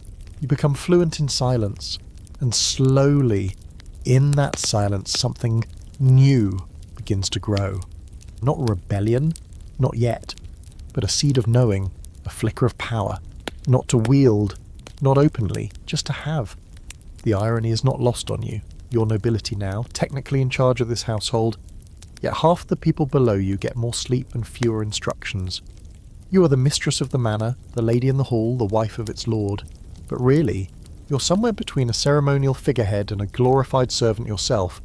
Every day starts before you want it to, and ends long after your bones ache. You have your own maid, 2 in fact, but their main job seems to be preparing you to prepare everyone else. They lace you up, style your hair, bring your bath, and then, once you're properly assembled, you step out of your chamber like a wind-up doll who's been given just enough talk to host a breakfast. And from there, it doesn't stop. The ladies' duties, as they're called, are supposed to be a mark of pride. You are the moral compass of the household, the spiritual shepherd, the domestic overseer. You supervise the cooking, cleaning, weaving, brewing, laundering, tending to the sick, educating the younger servants, training the new girls, and somehow, you're also supposed to be gracious and radiant and composed, like the Virgin Mary had a never-ending to-do list and no free time for miracles. They tell you it's an honour. What it actually is, a grind. You spend the morning checking on the kitchen, where the cook informs you the salted cod smells off. You tell him to throw it out. He hesitates. Salted cod is expensive. and says perhaps your husband should decide. You smile and say, of course. You'll ask. Then you toss the fish anyway. You don't want to give anyone food poisoning again. Next, it's the laundress. There's a shortage of lye. The cloths aren't coming out clean. The soap making's been delayed because of rain. You nod, ask questions, pretend you know more about rain and lye than you do. Then it's off to the weaving room, where a new bolt of wool has arrived and the steward's niece is fighting with another girl about thread counts. You settle that dispute with more grace than you expected, but you also have to find a replacement thread spinner, and inspect the new table linens, and test the drying herbs, and then the chaplain wants a word because the morning prayers didn't go as planned. By noon you've already managed more crises than most men in your husband's court do in a week. And yet none of it counts. None of it is seen. When your husband hosts guests, you're praised for your poise, your modesty, your well-behaved staff. No one mentions the 5 separate decisions you made that kept dinner from becoming a full-blown fire hazard. You're visible only in outcome, never in action. Historically, noblewomen were indeed expected to manage domestic affairs, but always under the assumption that they did so quietly, gently, and gratefully. You were not supposed to show effort, to sweat, complain, raise your voice, or show exhaustion. If the bread was burnt, the servants were blamed. If the meal was perfect, your husband took the compliments. You floated at the top of a pyramid of labour and never got credit for balancing it. And the strange part is, you start getting good at it. Not because you enjoy it, but because it gives you something real to do. Something with measurable results. You may not own the estate, you may not be free to come and go, you may not speak first or last, but the rhythm of the household answers to you. If you disappear for a day, chaos ensues. If you forget to tell the laundress to reserve cloth for the bishop's visit, someone gets humiliated. You are the quiet engine behind a very loud machine. There's a kind of dignity in that, until someone reminds you you're not quite worthy of it. One afternoon, you pass through the chapel to find the chaplain scolding a servant girl. Her dress is wrinkled. Her hands are dirty. She reflects on the lady of the house, he says, when he notices you watching. It is your duty to raise these girls properly. You nod, of course. You always nod. Then he adds, a well-managed house is a mirror of a well-managed woman. The implication lands hard. If something goes wrong under your roof, it's not just your failure. It's your moral flaw. Maybe you've become lax. Maybe you're slipping. Maybe you're not praying hard enough. You wonder if he scolds your husband when the steward drops a coin purse. Somehow you doubt it. That night, after dinner, your husband thanks you for organising the bishop's visit so smoothly. The meat was done properly this time, he says. Good. You blink. That was the cook, who almost quit yesterday, because the steward tried to short him a shipment of barley. You nearly remind him. But then you remember how many times your reminders have been met with vague, disinterested nods. You say thank you instead. You sip your wine. You press your thumb against a splinter on the underside of the table just hard enough to keep your mind still. And what happens if you make a real mistake? Not a wrinkled curtain or a missing bottle of oil, but something larger. You already know. A mistake from a wife reflects poorly on her husband. Too many mistakes and rumours begin. She's not capable. She's not godly. She's not suited to her station. Whispers about being sent home start to bubble up. Or worse, about being replaced. You're not irreplaceable. That much is clear. There's one small corner of your day that no one touches. Right after dusk, just before the final candles are snuffed, you walk the long corridor to the weaving room and sit beside the fire. You pretend to inspect cloth, but really, you just sit. Sometimes the steward's niece joins you, mending stockings. Sometimes no one does. Either way, for 20 minutes, no one asks you for anything. You treasure that silence. And still, you're never off duty. Not even in your dreams. You dream of lists, of missing barrels, of firewood not being stacked properly, of angry chaplains, torn linens, bloody sheets. You wake in cold sweat, heart pounding, hands clutching invisible ledgers. And the worst part? No one will ever call this what it is. Work. They'll call it womanly duty, natural grace, noble temperament, divine role. But you know the truth. You're not a manager. You're not a queen. You're the servant who sleeps in the master's bed. You wake to birdsong and think for a moment that today might feel different. There's a softness in the air that only comes with early spring, dew glistening on the glass panes, the faint scent of damp earth rising up from the garden beds. You pull on your robe and step to the window, hoping for something. Peace, maybe. A sign. Anything that tells you this life might someday feel like yours. Behind you, the sheets are already being straightened by your maid. The pillows fluffed, the nightgown folded. You're not allowed the indulgence of mess, even in solitude. Every wrinkle is a message, every gesture a performance. So you dress, as usual, in another gown you didn't choose, eat a breakfast you didn't request, and smile at a husband you didn't pick. But today, he has something to tell you. The Baron is coming, he says over cold bread and boiled eggs. He'll be here before sundown. You nod. This Baron isn't just a family friend, he's a political tether. The man whose favour secures your husband's trading rights in the southern fiefs. He's older, sharp-eyed, and according to your husband, fond of formality, which means he expects everything to be perfect. The feast, the guest chamber, you. So begins your day as hostess. Again. Hosting is supposed to be one of the highest duties of a noblewoman, proof of your refinement, your warmth, your usefulness. You supervise the cleaning of the guest chambers, the kitchen menu, the flower arrangements, the polishing of silver. You instruct the steward to move the Lord's favourite chair to the fire, to be sure the wine is mulled just so, to remind the kitchen that the Baron dislikes garlic. You pace and organise and correct and smile. No one thanks you. You're thanked through your husband. By late afternoon, the manor is gleaming. The floors have been scrubbed, the tapestries shaken, the hearth stoked to roaring. The Baron arrives just as the sun dips below the trees, bringing with him a cloud of retinue and an exhausted hunting dog. He kisses your hand and says, "You look well, lady." You don't, actually. You haven't slept more than 4 hours in days, but it doesn't matter. Beauty is just another part of the script. Supper is a spectacle. You sit beside your husband across from the Baron, and between bites of roast quail and stewed lentils, you nod and smile at their conversation. They discuss war, weather, wool, and women. Not you, but the idea of you. Daughters, mistresses, widows. The Baron says his niece has been difficult about her engagement. Too many ideas in her head, he grumbles. Your husband laughs. They get like that if left alone too long. You laugh too. You have to. When the wine flows, the Baron leans forward and says, "You've done well here, my dear. The manor feels tight, ordered. Must be your husband's influence." You nod again. Historically, there's an odd duality in how noblewomen were treated as estate managers. On one hand, they were trusted to maintain enormous domestic operations, hundreds of staff, intricate inventories, seasonal production. On the other hand, the credit for that work almost always flowed to their husbands. If a manor flourished, it was due to his good governance. If it faltered, she was neglecting her duties. But every noble household had an unofficial truth. The woman kept it running. Because when your husband was gone, which he often was, you stepped into a role that blurred the line between domestic and political. You managed debts, hired staff, negotiated with suppliers. If necessary, you negotiated with soldiers. All behind the scenes, of course. Which brings you to today. Because when your husband retires after dinner with the Baron to discuss matters of state, you are not dismissed.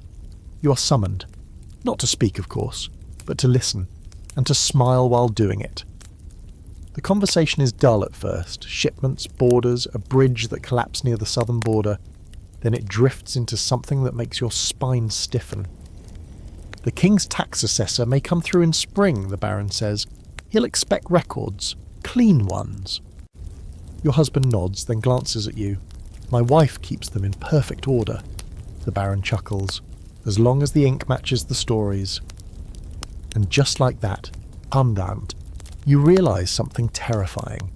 The records you've been keeping, the ledgers, the inventories, the monthly accounts, aren't just helpful household tools. They are part of a greater web of political and economic survival. If there's a discrepancy, you will be blamed. If the numbers don't add up, you might be the excuse, but you'll never be the defence. That night you review the records again, alone, by candlelight. You double-check the grain counts, the fabric orders, the flour rations. You don't sleep. You correct one number, though you're not sure if it was ever wrong to begin with. It just felt off. This is your life now. A constant feverish maintenance of a system you didn't build, don't control, and can't escape. But if it collapses, it will be your name on everyone's lips, not with anger, not even with accusation, just disappointment and dismissal. Around dawn, a knock comes at the chamber door. It's your husband, still dressed. He says nothing about the records. He simply sits beside you and lays a hand on your shoulder. "You've been up all night," he says. You nod. "I appreciate your work," he says. "You're indispensable." Indispensable. A lovely word. You wonder how long it lasts. And then he says something you don't expect. "If I fall in battle or in court, you'll need to run this place properly. Promise me you won't let the steward take over." You blink. He's not joking, and you promise. But here's the thing, that's not power. That's risk disguised as trust. If he dies and the manor falters, it's not the steward they'll blame, it's not the priest. It's you. There's a historical pattern to this. Widowhood sometimes granted women more freedom, but only if they succeeded in stepping into their husband's shoes. Fail, and you became a liability. Succeed, and you were quietly respected, but still watched, always watched. You lie down that night knowing something strange. You're essential here. This place needs you. But needing someone and respecting them are two very different things. You're no longer just a wife, you're the scaffolding. But scaffolding can be pulled down as soon as the paint dries. The troubadours arrive 2 days after the Baron leaves, trailing dust and song behind their mismatched cloaks. They're not here for you, of course. They're here because your husband is in a generous mood. And because the harvest was slightly better than expected, and because the manor hasn't heard laughter in weeks. You're told to prepare refreshments and to make sure the solar is suitably cheerful. You're also warned not to be too generous, lest the household appear indulgent. In other words, put on a show, but keep it subtle. You've heard the songs before, they always go the same way. A noble knight falls hopelessly in love with a fair maiden. She's beautiful, chaste, poetic, and possibly half divine. He writes verses for her, defeats monsters in her name, and dies tragically before ever getting past first base. That's the point, of course. Courtly love isn't about real affection, it's about adoration from afar. The illusion of passion, with none of the risk. You sit through the first hour politely, smiling as your guests drink and sigh and murmur approval over lines about roses that wither for want of a kiss. The troubadour is young and earnest, his lute slightly out of tune, his accent charming enough to earn him an extra piece of honeyed bread. The ladies swoon. One of the maids presses a flower into his hand. It's all very sweet, very staged, very safe. Then he sings a song about a forbidden love. A lady who writes secret letters to a man who isn't her husband. You watch the room shift as he plays. Eyes flick to you, to your husband, to the steward's wife who used to smile more than she does now. Your husband laughs at the song, loudly. "Nonsense," he says, raising his goblet. "If any of you found a letter like that in your wife's drawer, what would you do?" A few men chuckle. One mutters something about burning it. Another says, "I'd burn her." Laughter again. You don't laugh. Historically, courtly love was always meant to be harmless. Decorative. Men wrote poems for married women, and those women blushed appropriately while never acknowledging anything real. It was a social game, one that reinforced gender roles more than it ever threatened them. You could admire your lady, write her name in a sonnet, call her your muse, but only as long as she stayed unavailable, untouched, uninterested. The reverse, of course, was unacceptable. If a woman wrote love poems to a man outside her marriage, it wasn't romantic, it was treason.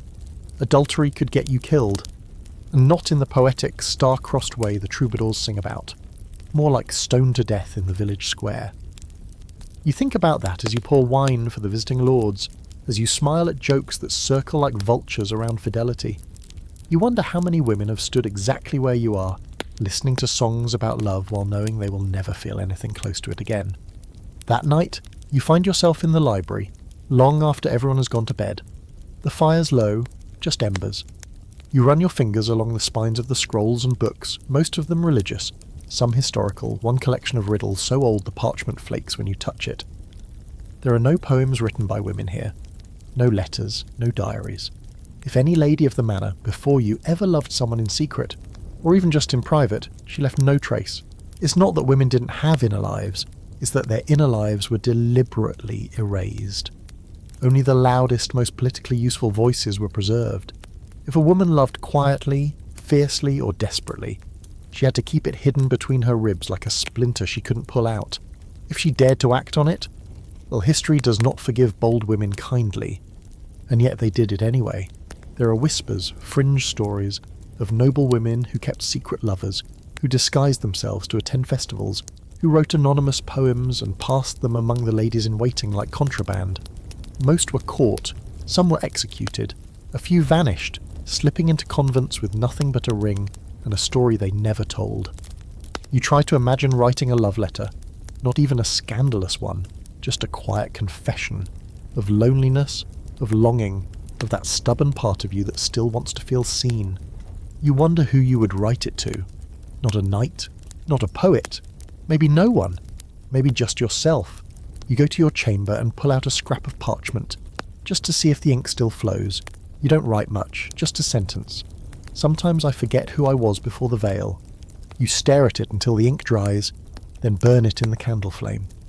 The next day the troubadours are gone, their songs echoing faintly through the corridors. Your husband is in good spirits. He says you played your part well, that the manor felt alive again. You nod. Of course, what else would you do? But that night as you bathe, you find yourself humming one of the songs, the one about the lady and her secret letters, and you wonder, not for the first time, what would happen if you ever crossed that line, if you ever stopped pretending that silence was enough. It's not that you want to betray him, it's that you want something that is yours. Even if it's just a thought, an ache, a line of poetry pressed into the pages of your memory, where no steward or chaplain or visiting baron will ever find it. Because you can play the perfect wife all day, you can host and manage and nod and never speak out of turn, but the heart has a habit of living in the wrong century, and sometimes it writes letters you'll never send. The war comes quietly at first, not with horns or banners or men shouting in the fields, but with messengers on tired horses and letters that arrive sealed with too much wax. Your husband reads the first one by the hearth, brow furrowed, lips pressed tight.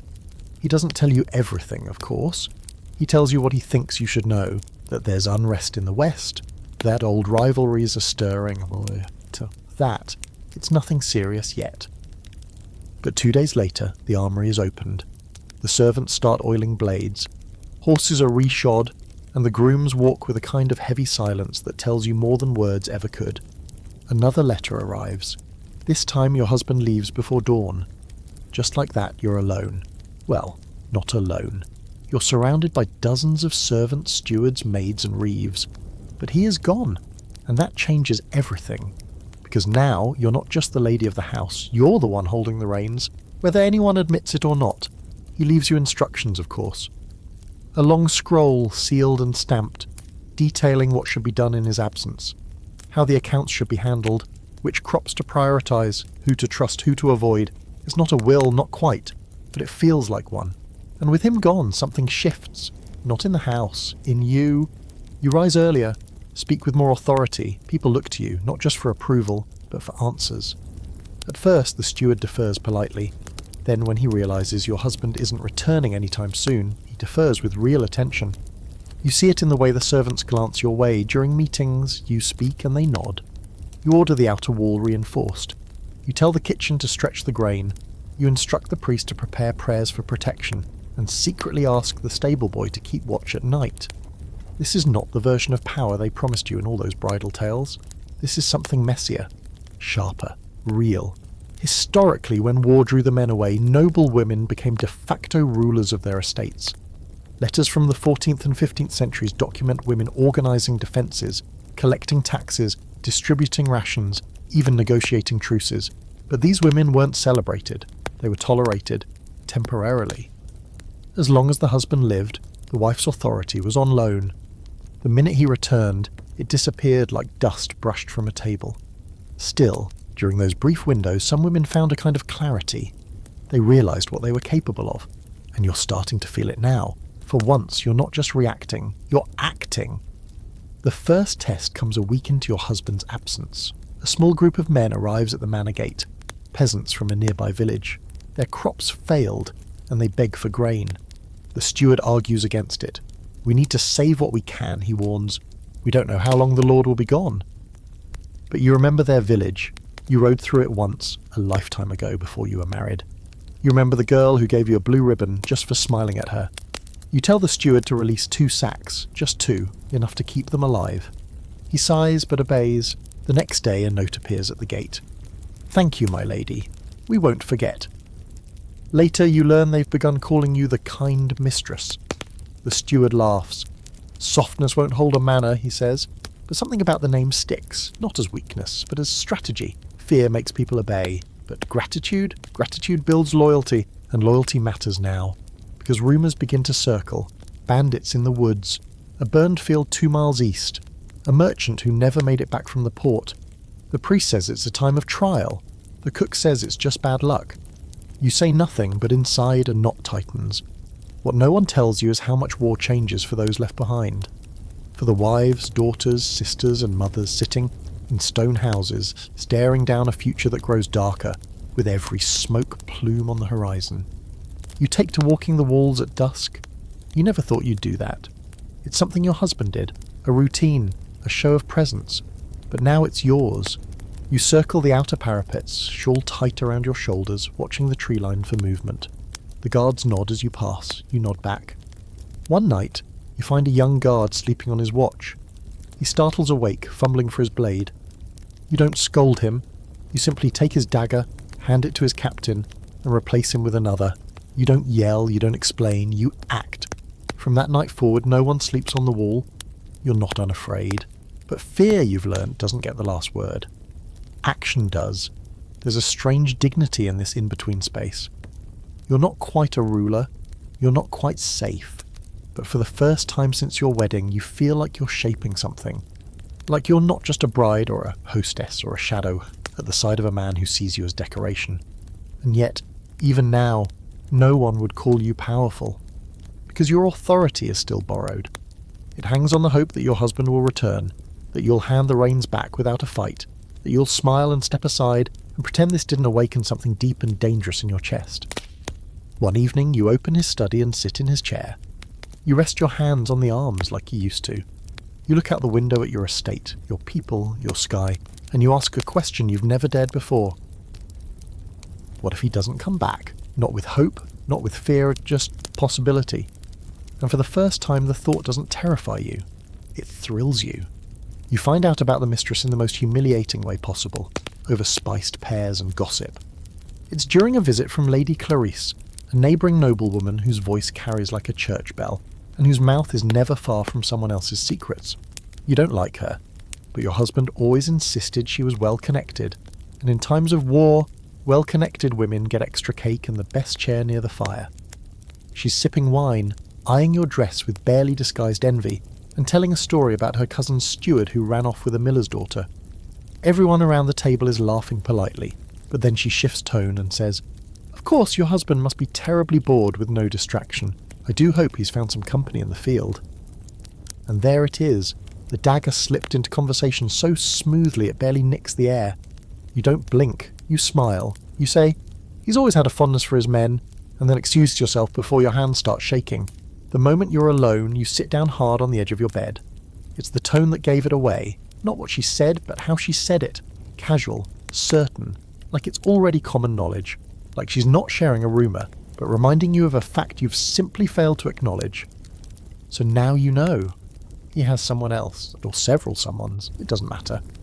What matters is that you're sitting here in your finely appointed prison, managing his estate, shielding his name, stretching his grain, smiling through his absences, and somewhere out there, he's wrapped in another woman's arms, grunting poetry to someone who doesn't have to worry about grain taxes and prayer schedules. It's not a surprise. You'd be naive to expect loyalty from a man of his rank. Even medieval marriage contracts often made space for this kind of quiet betrayal. Concubines were accepted, unofficial wives were ignored, and mistresses were rarely punished unless they got too loud or too pregnant. But still, knowing is different than suspecting. You stand, walk to the window, and try to let the cold air clear your head. There were stories in your childhood, quiet ones, told behind tented fingers by the servants. Lords who took comfort women in, on campaigns. Ladies who received gifts from their husbands' lovers as a sort of unspoken apology. Noblemen who housed mistresses in the very same castle, just in a different wing. Discretion was the only requirement. As long as it wasn't spoken, it didn't have to be answered for. And you were taught to be gracious, to understand, to accept that marriage is about alliance, not affection. You were warned, carefully, gently, that men have their needs and that it's unseemly for a wife to pry. But tonight, Sitting alone in the cold light of dusk, you don't feel gracious. You feel used. You think about how many nights you've lain awake, listening to the wind and the crackle of the hearth, while he was out playing soldier and lover in equal measure. How many weeks you've spent organising his records, smoothing his absence with your good manners, nodding through prayers you no longer believe will protect you. And now you're supposed to smile, to let it pass. No, you don't smash anything, you don't scream, you don't even cry. You're not allowed that kind of public grief. But inside, a part of you starts to turn cold, not broken, just crystallised. You begin to think differently. You start by visiting the chambermaid who knows everyone's secrets. Her name is Talia. Small, clever, always 2 steps behind the conversation and 1 step ahead of everyone else. You don't ask outright. You just let her speak, ask questions about the road, the men, the camps. Eventually she confirms it. He took a girl from the village near the Western Ridge. Young, pretty, red hair. There are others, she thinks. One at the southern camp, possibly a widow, possibly not. You thank her. You give her a small pouch of coin. You say nothing else. And now you know everything you need to. You try to tell yourself it doesn't matter, that it's expected, that it's normal. But the problem is you're not normal. You've spent too many nights reading ledgers, memorising maps, watching the manor like a hawk. You know the rhythms of this place better than anyone. You've grown sharper, more capable, and more dangerous than the girl he married. And now you've been insulted. Not just privately, publicly. Lady Clarisse knows, which means others do too. And that means your control is cracking. Because in this world, a wife's strength is like plaster, solid as long as it looks smooth. The moment people see the cracks, they start pulling at them. They test you, mock you, question your authority. You must act, so you do, subtly. First, you make sure Clarisse is never invited back. The message is delivered by the steward, polite but final. Then you take inventory of the kitchen, the guest chamber, the wine cellar. You have the guard rotated, the chapel cleaned, the curtains washed. You assert yourself in every corner of the house, not with rage, but with presence. You remind them all, you are still here, you are still the wife. You write your husband a letter, short and sharp. You don't mention what you know, but your tone is unmistakable. You ask when he plans to return. You remind him that taxes are due, that grain is low, that there have been whispers of wolves in the forest. You use his own words, urgency, stability, legacy. He writes back 2 weeks later, brief, apologetic. He says he'll return soon. You read the letter once, then burn it. It's not about bringing him home, it's about showing that you can, that you will. Because here's the truth that no one tells a bride before her wedding night. You're not in competition with the mistress. You're in competition with the silence that lets her exist without consequence, and you refuse to lose. The first time your husband refers to your body as his right, you're not entirely sure you heard him correctly. The word comes casually, in a conversation that isn't about love or intimacy or even desire. He's talking about the steward's new wife, how young she is, how soft-spoken. Lucky man, he says, gets a sweet one. But then again, wives are what we're owed, aren't they? Part of the order of things. He says it with a shrug. A joke, maybe. But you feel something cold behind your ribs. You don't laugh. That night when he comes to your bed, it's not rough, not forceful, but it's also not asked. He touches you like a door he's used 1,000 times. Opens you without knocking. This too is tradition. He leaves after, as always. You lie awake, as always. But this time you don't just feel sad, you feel violated. The word doesn't exist yet in the way you understand it now. There is no marital rape in this century, not legally, not morally. In the eyes of the church, once you're married, your body becomes a shared property. But shared is generous. In practice, it belongs to him. You can't say no. If you do, you're denying your duty. Some priests even say it's a sin to refuse your husband pleasure, that it makes you prideful, selfish, a threat to his virtue. And if you flinch or pull away, the blame will land on you. You must not love him enough. You must be barren, frigid, cursed. A wife who denies her husband is a woman begging for trouble, and possibly the devil. You start noticing how many things in your life are described in terms of ownership. Your chamber is his. Your clothes are gifts from him. Your work is on behalf of him. You used to think that was just poetic language, but now you understand it's the entire structure. This marriage was not a joining, it was an absorption. You're not one half of a whole, you're a vessel he believes he filled, and God help you if you try to seal the top. The days become a slow erosion. You learn to brace for him, shoulders slightly tensed when he walks in, your breathing steadying when he brushes your arm. You've trained your face into the perfect mask, soft, responsive, just eager enough to avoid suspicion. But inside you're calculating, because you're starting to wonder just how much this law, this divine right to your body, can be bent. Not broken, not yet, but bent.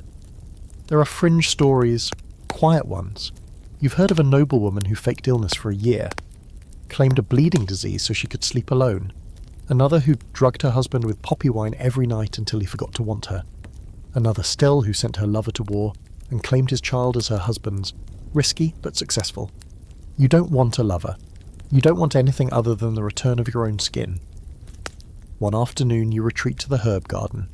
Alone, you kneel beside the yarrow and press your fingers into the soil until your nails darken. The healer woman joins you silently, kneeling on the opposite side. Her hands are covered in nettle oil. You don't speak plainly. No one does. But you say, "Sometimes I wish for rest that cannot be interrupted." She doesn't look at you, just snips a stem of wild of wild mint, and says, "There are teas that help with that. Steep it long enough and the mind wanders far." You don't ask for more. But the next day there's a pouch tucked under your pillow. No label, just a smell. Earthy, bitter, heavy with sleep.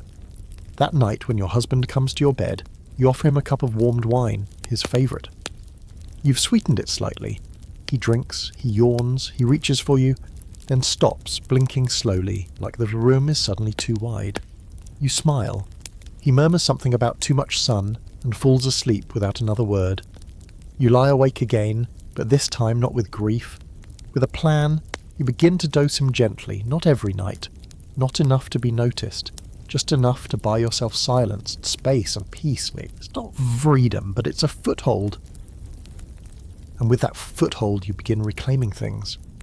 Small at first, you refuse to wear the red dress he likes. You start locking your chamber door during the day. You take long walks in the orchard, alone, without explanation. You write letters you never send. You sing to yourself when no one is listening. He doesn't seem to notice. Or maybe he thinks it's charming. Maybe he thinks your moods are just another part of womanhood, too delicate to understand, not worth correcting. Either way, you begin to feel something dangerous and intoxicating. Autonomy. You start to think about other women. The steward's wife, who no longer speaks unless spoken to. The kitchen girl with the bruise behind her ear. The maid who was sent away suddenly after a night spent crying in the solar. You've seen the signs before, but now you recognise them for what they are. He owns you, yes, but he's not the only one who thinks he owns someone. And once you see it, really see it, you can't stop seeing it. One morning you pass by the priest's chamber and hear him reading aloud. "Wives, submit to your husbands, for the husband is the head of the wife as Christ is the head of the church." You pause outside his door, and for the first time in your life you feel something close to hatred for a holy man. The church has always spoken about women as vessels, of virtue, of sin, of children, of men's desire. You were taught to see your body as a tool for salvation. But now you understand that they never cared about your salvation. They cared about your obedience. And you're done. You can't change the law, you can't change the church, you can't even change your husband. But you can change the shape of your silence. You can turn it into something sharp. You start collecting stories, listening, watching, mapping the secret language of the women around you. The nods, the hesitations, the names not spoken, the bruises hidden. You aren't ready to act, not yet, but you're building something. And it's bigger than just your bed. You're starting to understand that not every woman survives this life by enduring it quietly. Some do, yes, smiling and nodding, folding themselves neatly into the lines of obedience like pressed linen. But others shape their survival into something more clever. Something that whispers behind closed doors, stews in locked cupboards, and drips slowly into goblets of mead. Poison, they say, is a woman's weapon. You've heard it murmured before, usually in cautionary tales. A king's third wife with unnaturally pale hands whose husband died in his sleep. A baron's widow who brewed tea with herbs too bitter to be innocent. There are no trials, only rumours. No convictions, only a sudden funeral and the ghost of a satisfied smile. It's a dangerous subject. You've never said the word aloud, but lately the idea visits you at night like a guest who sits beside your bed, silent and patient, just waiting for you to start the conversation. Not that you want him dead. No, that would be too easy, too final. You want something more delicate, a shift in the balance, a way to tilt the scales without breaking them. You want power, yes, but more than that, you want the option of power. The knowledge that if you needed to, you could. It begins when the healer returns with a satchel of herbs for the kitchen, mostly safe things. Thyme, parsley, rosemary, but tucked into the bottom is something else. A bundle wrapped in oilcloth, its contents sticky and dark with a scent that clings to your fingers long after you touch it. You don't ask what it is, she doesn't say. That's how these things work. You take it anyway. You keep it hidden, not in your chamber, but in the root cellar behind a loose stone near the vinegar barrels. No one goes there but the cook, and she's too superstitious to lift the stones. She once told you she believes spirits hide under the floor. Let her keep believing it. It's convenient. What you've hidden isn't lethal, not immediately. It causes weakness, sweating, dizziness, a muddling of the thoughts that makes the strongest man forget which foot he's walking on. A few flakes in wine, and the lord of the manor becomes a muttering fool for half a day. You know this because you try it. Once. Your husband has returned by now, war-worn and full of stories he thinks you want to hear. He says the campaign was dull, the men were rowdy, the food was worse than pig slop. He doesn't mention the red-haired mistress. Doesn't need to. Her absence trails behind him like perfume. He's been back 3 days when you lace his wine. Just a pinch. Enough to soften him. He doesn't notice. He simply grows foggy. Talks too long at dinner. Forgets the name of his reeve. Says he wants to go hunting and then forgets to leave the hall. You play the doting wife. You say he must be overtired. You tell the servants to light fewer candles, speak more quietly. You stroke his temple and say things like, "Rest, my love," while your mind hums with the precision of a saw. This is control, not in the way men wield it, blunt and loud and flashing steel, but in the way of embers, quiet, constant, capable of burning down a forest if left unattended. Still, you are careful, you do not repeat the dose right away, you watch him closely. You memorize his moods, his tells. You learn what parts of him are still vulnerable, his pride, his need for praise, his assumption that you, like the furniture, will remain exactly where he left you. And you start to listen differently. The steward mutters about taxes, the cook complains of mould in the grain. A kitchen girl confesses, while scrubbing the floor, that her sister is pregnant with no husband to name. You keep a mental ledger, not just of goods, but of grievances. Who's angry, who's desperately who might be useful. You begin to see patterns. Power flows through the household like water. Not always downhill. Sometimes it circles, pools in strange places. In the hands of a scullery maid who knows which door squeaks. In the priest who drinks too much wine and forgets what he said yesterday. In the pages you never used to read, tucked into the back of prayer books. Old recipes for things you're not supposed to touch. You read them anyway. Because if poison is a woman's weapon, knowledge is her armour. Historically, there are records of noble women who used both. Discreetly, of course. And herbs slipped into a drink. A tincture added to ink. Even just the threat of it. A dried root left out where a husband might see, its meaning known but unspoken, was enough to remind a man that his wife wasn't as docile as her veil suggested. One such story comes from the north. A lady who kept bees, whose husband grew mysteriously ill every time he angered her. He never died, but he became quieter, more devout, more cautious, and she lived to a comfortable old age, surrounded by grandchildren who wrote poems about her wisdom. You don't want to become a myth, but you do want to live, not just survive, live. Breathe without flinching, sleep without waiting for footsteps in the dark, eat without pretending to be hungry. And if the only way to do that is to make him fear your silence, then so be it. Fear is a kind of love in the hands of a woman who's learned to wield it. But fear alone isn't enough. You still have to smile, to curtsy, to weep with the other wives when the bishop comes preaching about obedience. You still have to act as though your husband is noble and kind and just, even when he reaches for you at night and you imagine placing your hand across his mouth until he stops breathing. You don't do it. You won't. Not yet. But it lives in you now, this thought, this option. And maybe that's all you need. Because when you have no choice, you're a servant. When you have one choice, even if you never use it, you are free. And freedom for a medieval bride begins in secret. He returns from a week-long trip smelling of travel dust, ale, and something else. Something faint and sweet that clings to his cloak and makes your stomach clench. You don't ask. You don't need to. The scent is foreign to this house. Something floral, like the perfumed oils sold in the merchant stalls of market towns. Something no maid in your household wears. It follows him into the room like a second shadow. He doesn't notice your silence. Or maybe he does, but he's used to it. He talks over it the way men speak through rain, irritated but undeterred. "The roads are worse than ever," he says. "I'll have to lodge a complaint with the magistrate. My horse nearly threw me twice." You murmur something appropriate, something that sounds like concern. You even offer to help remove his boots. He waves you off. "Not like that girl at the southern villa," he mutters. "She had the hands of an angel." You pause, just a beat, then continue pouring wine. There it is. Not even a secret anymore. The bitterness rises in you like bile, but you swallow it. You've been here before. Anger is useless unless you can shape it into something useful. And tonight, he's ill. It starts at dinner. He pushes his plate away early, says the stew is too salty. His hands shake as he lifts his goblet. His face goes pale. You make all the right noises: shock, concern, the swift command to fetch the healer. The servants scatter. By the time she arrives, he's slumped in the chair, sweating and mumbling. "Just fatigue," the healer says, glancing at you with that sharp look she's used before. "The road can be hard on a man." She prescribes rest, broth and less wine. He glares at you like it's your fault. You offer a soft smile. It'll pass. You already know that. You measure the dosage carefully. You only meant to rattle him, not damage him, not yet. But his illness lingers longer than it should. For 3 days he lies abed, irritable and weak.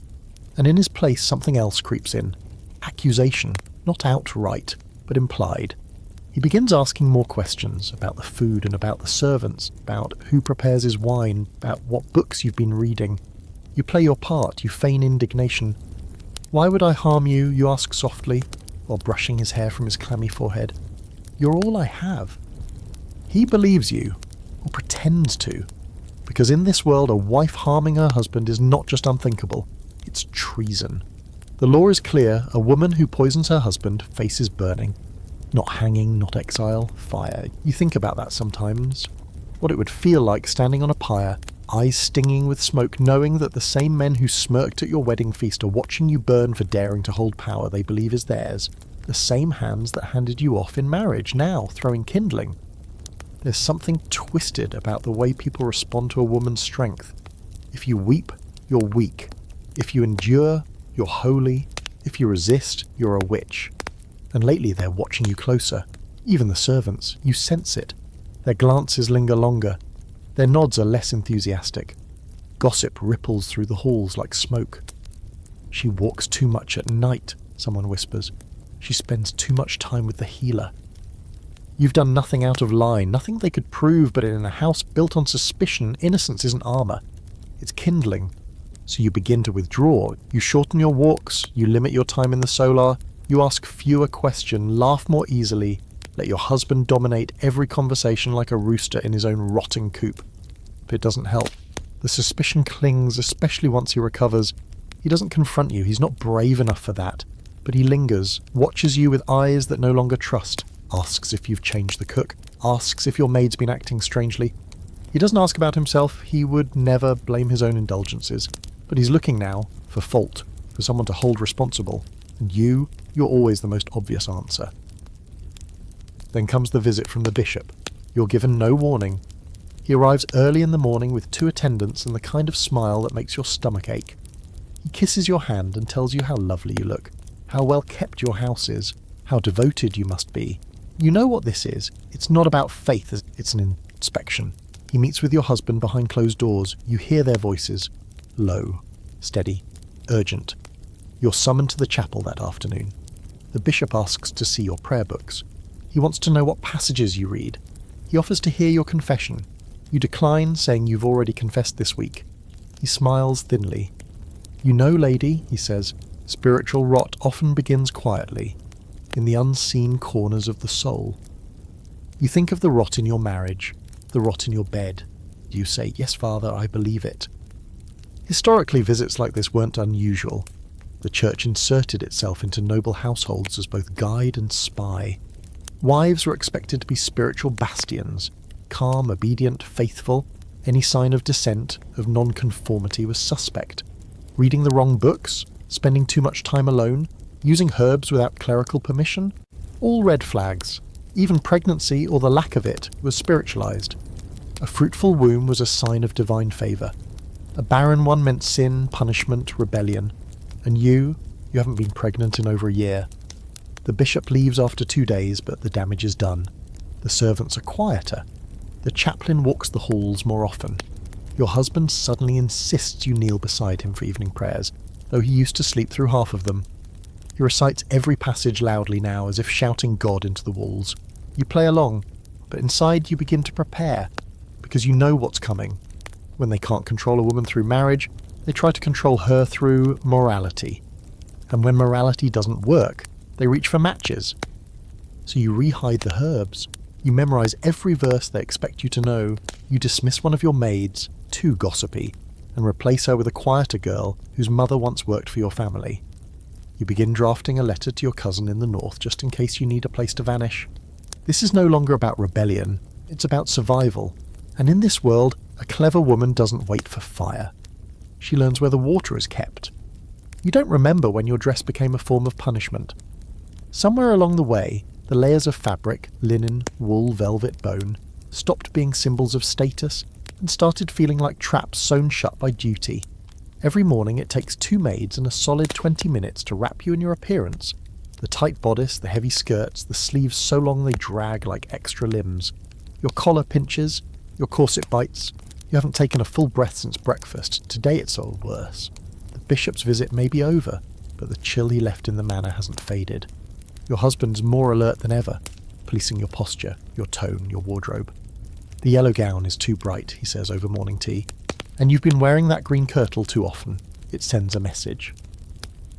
He doesn't say what message. You know better than to ask. So now you stand still while your maid wrestles you into an ensemble that weighs more than your dignity. It's a rich burgundy dress, tight laced across your ribs with gold stitching at the hem. Beautiful in theory, but stitched like it was designed by someone who's never had to walk in it, sit in it, or breathe in it. The shoes are worse, pointed at the toes and made of leather so stiff you might as well be walking on carved wood. By the time you're fully dressed, your shoulders ache and your skin itches in 3 places you can't reach. You glance at your reflection in the polished brass mirror and see a lady of the manor, elegant, refined, composed. You don't see the bruises beneath the bodice. That's the cruelest part. Everyone calls fashion a luxury, but for women like you, it's a form of submission stitched into every seam. Each ribbon and clasp reminds the world that you are on display. A walking tapestry. Your body bound not just by law or marriage, but by fabric engineered to keep you still. Medieval fashion was as political as any treaty.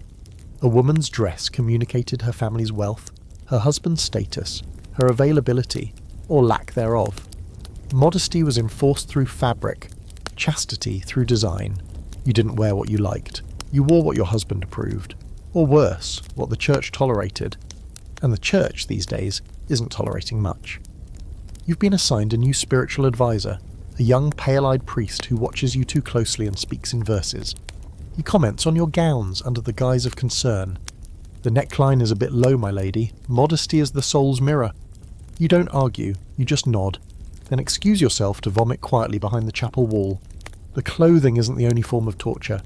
Your hair must be covered always. Some days it's a coif, other days a veil, and once a week, a stifling linen wimple that clings to your neck like a second skin. You're told it protects your virtue. You know it hides your expressions, your thoughts, yourself. And yet if you look too plain, you're accused of mourning something you haven't lost. Or worse, of attracting negative attention. A lady must reflect her household, your husband says, and a dour wife makes for a sour house. So you're stuck. You can't dress down, you can't dress freely, you can't dress comfortably, you can only dress appropriately, a word that changes with the wind and always means in a way that doesn't provoke male insecurity. One afternoon, during a formal visit from your husband's cousin, you faint. Not dramatically, not with gasping or sobbing. You simply go still, then sink slowly to the floor like a dropped cloak. You wake in your chamber, stripped to your shift, your maids hovering and pale. Too tight, one of them mutters, untying your stays. She couldn't breathe. No one apologizes. Instead, your husband blames you. You must learn to balance form and function, he says, as though you chose to wear a gown designed to crush your ribs. You embarrassed yourself. You nod. You always nod. But that night, while the maids are asleep, you take a knife from the kitchen and slip it into your sewing kit. You don't want to stab anyone, not yet. You just want options. The next time a corset is laced too tightly, you want to know you can end it. Quietly, efficiently. You begin practicing. Small changes at first. A looser seam here, a false hemline there. You teach yourself how to undo laces from the inside, how to breathe through boning, how to feign elegance while adjusting your bodice so it doesn't cut into your lungs. You hide needles in your sleeves, a seam ripper in your prayer book. You turn your own body into a survival toolkit. Because if you're going to be imprisoned in this dress, you might as well sharpen the bars. You also start paying attention to the other women. You notice how Lady Melisandre's shoes are always a half size too small, how she winces with every step but never says a word, how the steward's niece bruises beneath the leather straps of her girdle and tries to laugh it off, how the kitchen maid began binding her own chest after her master noticed her too much. Every woman is negotiating with fashion in her own way, and no one is allowed to admit it.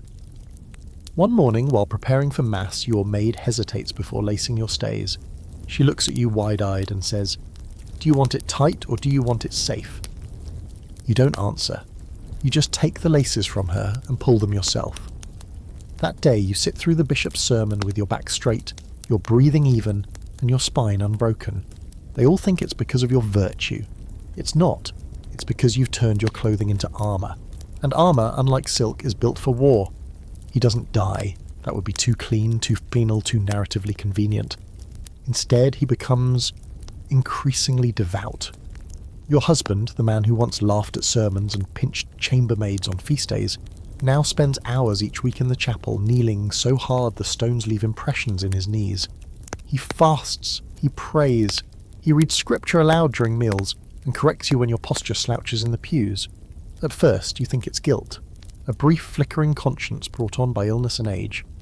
But then, the visits to the chapel turn into meetings with clergy. Then the meetings turn into letters sent to the bishop. And one morning over to breakfast, between a mouthful of the rye bread and a sip of watered wine, he says it. "I've been speaking with Father Emmerich about your spiritual condition." You freeze. The hearth crackles. A spoon clinks. He doesn't look at you. There's a place in the countryside, a convent, peaceful, well-run, known for taking in noble women who need stillness. Stillness. The word hits like a slap. And he goes on, not forever, of course, just for reflection. A retreat. Perhaps you'll return renewed. A better frame of mind, fewer distractions. He means obedience. He means sense. He means removal. You've heard of it happening. A nobleman whose wife became too proud or too willful or, God forbid, infertile might send her away to a convent. Officially it's temporary, spiritually motivated, a time of cleansing. But the truth is simpler. It's a polite exile. A marital broom closet. A way to dispose of wives who no longer serve their purpose without drawing too much blood. And once you're there, you don't come back. Or if you do, it's as a ghost of yourself, sapped, broken, pacified. No one listens to the woman who returns from cloistered prayer mumbling about incense and lost time. You're a warning, not a presence. You say nothing. Not now, not here. You finish your bread and smile. That night, you lay awake as he snores beside you. You count your breaths. You make a list of friends who might shelter you, of servants who are loyal, of exits that are rarely guarded. You begin planning as if you've already been banished. Because you have, not physically, not yet, but the door has been opened. You're meant to walk through it gracefully as though it was your idea.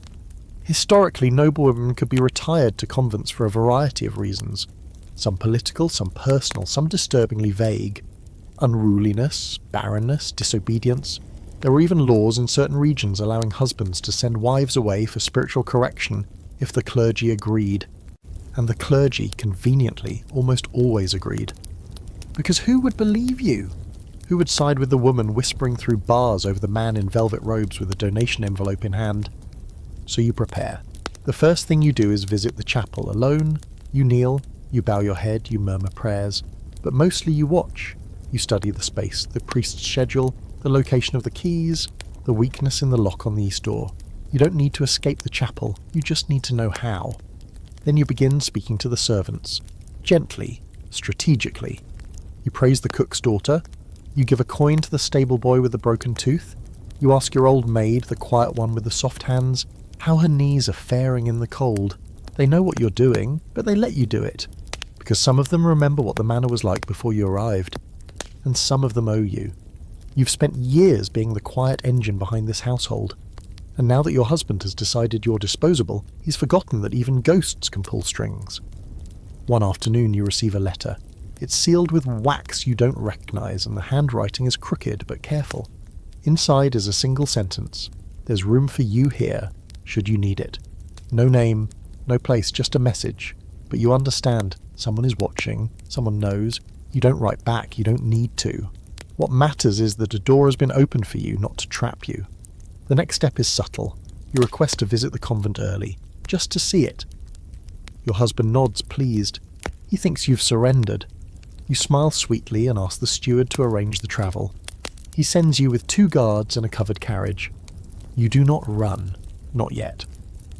The convent is quiet, cloistered, full of dim light and careful steps. The nuns move like whispers.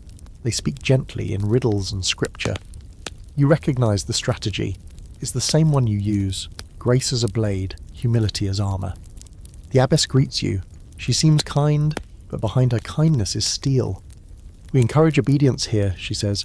Silence, reflection, the stripping of ego. You nod. You keep nodding. And when she asks if you'll be joining them soon, you say, perhaps. You leave before sunset. The next day your husband asks what you thought of the place, and you say, it's beautiful. He smiles. Then we'll arrange for your stay. And just like that, your sentence is handed down. No trial, no argument, just polite phrasing and spiritual pretense. That night you sit by the fire in the solar and write a letter. It isn't long, it doesn't include names or dates. Just 3 words, it's happening soon. You fold it into a piece of linen and place it in the bottom of the steward's niece's sewing basket. She'll know where to send it. You made sure of that weeks ago. Then you return to your chamber, unlace your gown and look at yourself in the mirror. You look like a woman prepared for piety. But underneath, you're dressed for war. The day of your departure arrives with the kind of gentle weather that ought to accompany a wedding procession, not a soft exile. The sky is blue, the air is crisp, and there's a slight breeze that tugs at the edges of your veil as though it's trying to say something. You let it. You're past pretending to control the elements. Today isn't about control. It's about the performance of surrender. Your husband stands beside the carriage, dressed in dark wool with his best belt, the one with the polished silver buckle that he only wears when he wants people to remember how much he owns. He doesn't speak much, just gestures for you to climb in. His hand brushes your arm as you pass, and you feel the ghost of past bruises beneath your sleeve. They've faded, but not forgotten. Nothing is forgotten. Inside the carriage is quiet. No guards inside with you, just 2 outside. One driving, one riding behind on horseback. They don't speak either. That's part of the show. You're not being dragged. You're being escorted. A lady wrapped in velvet, eyes down, hands folded in silent gratitude for her opportunity to become a better version of herself. The trip takes most of the day.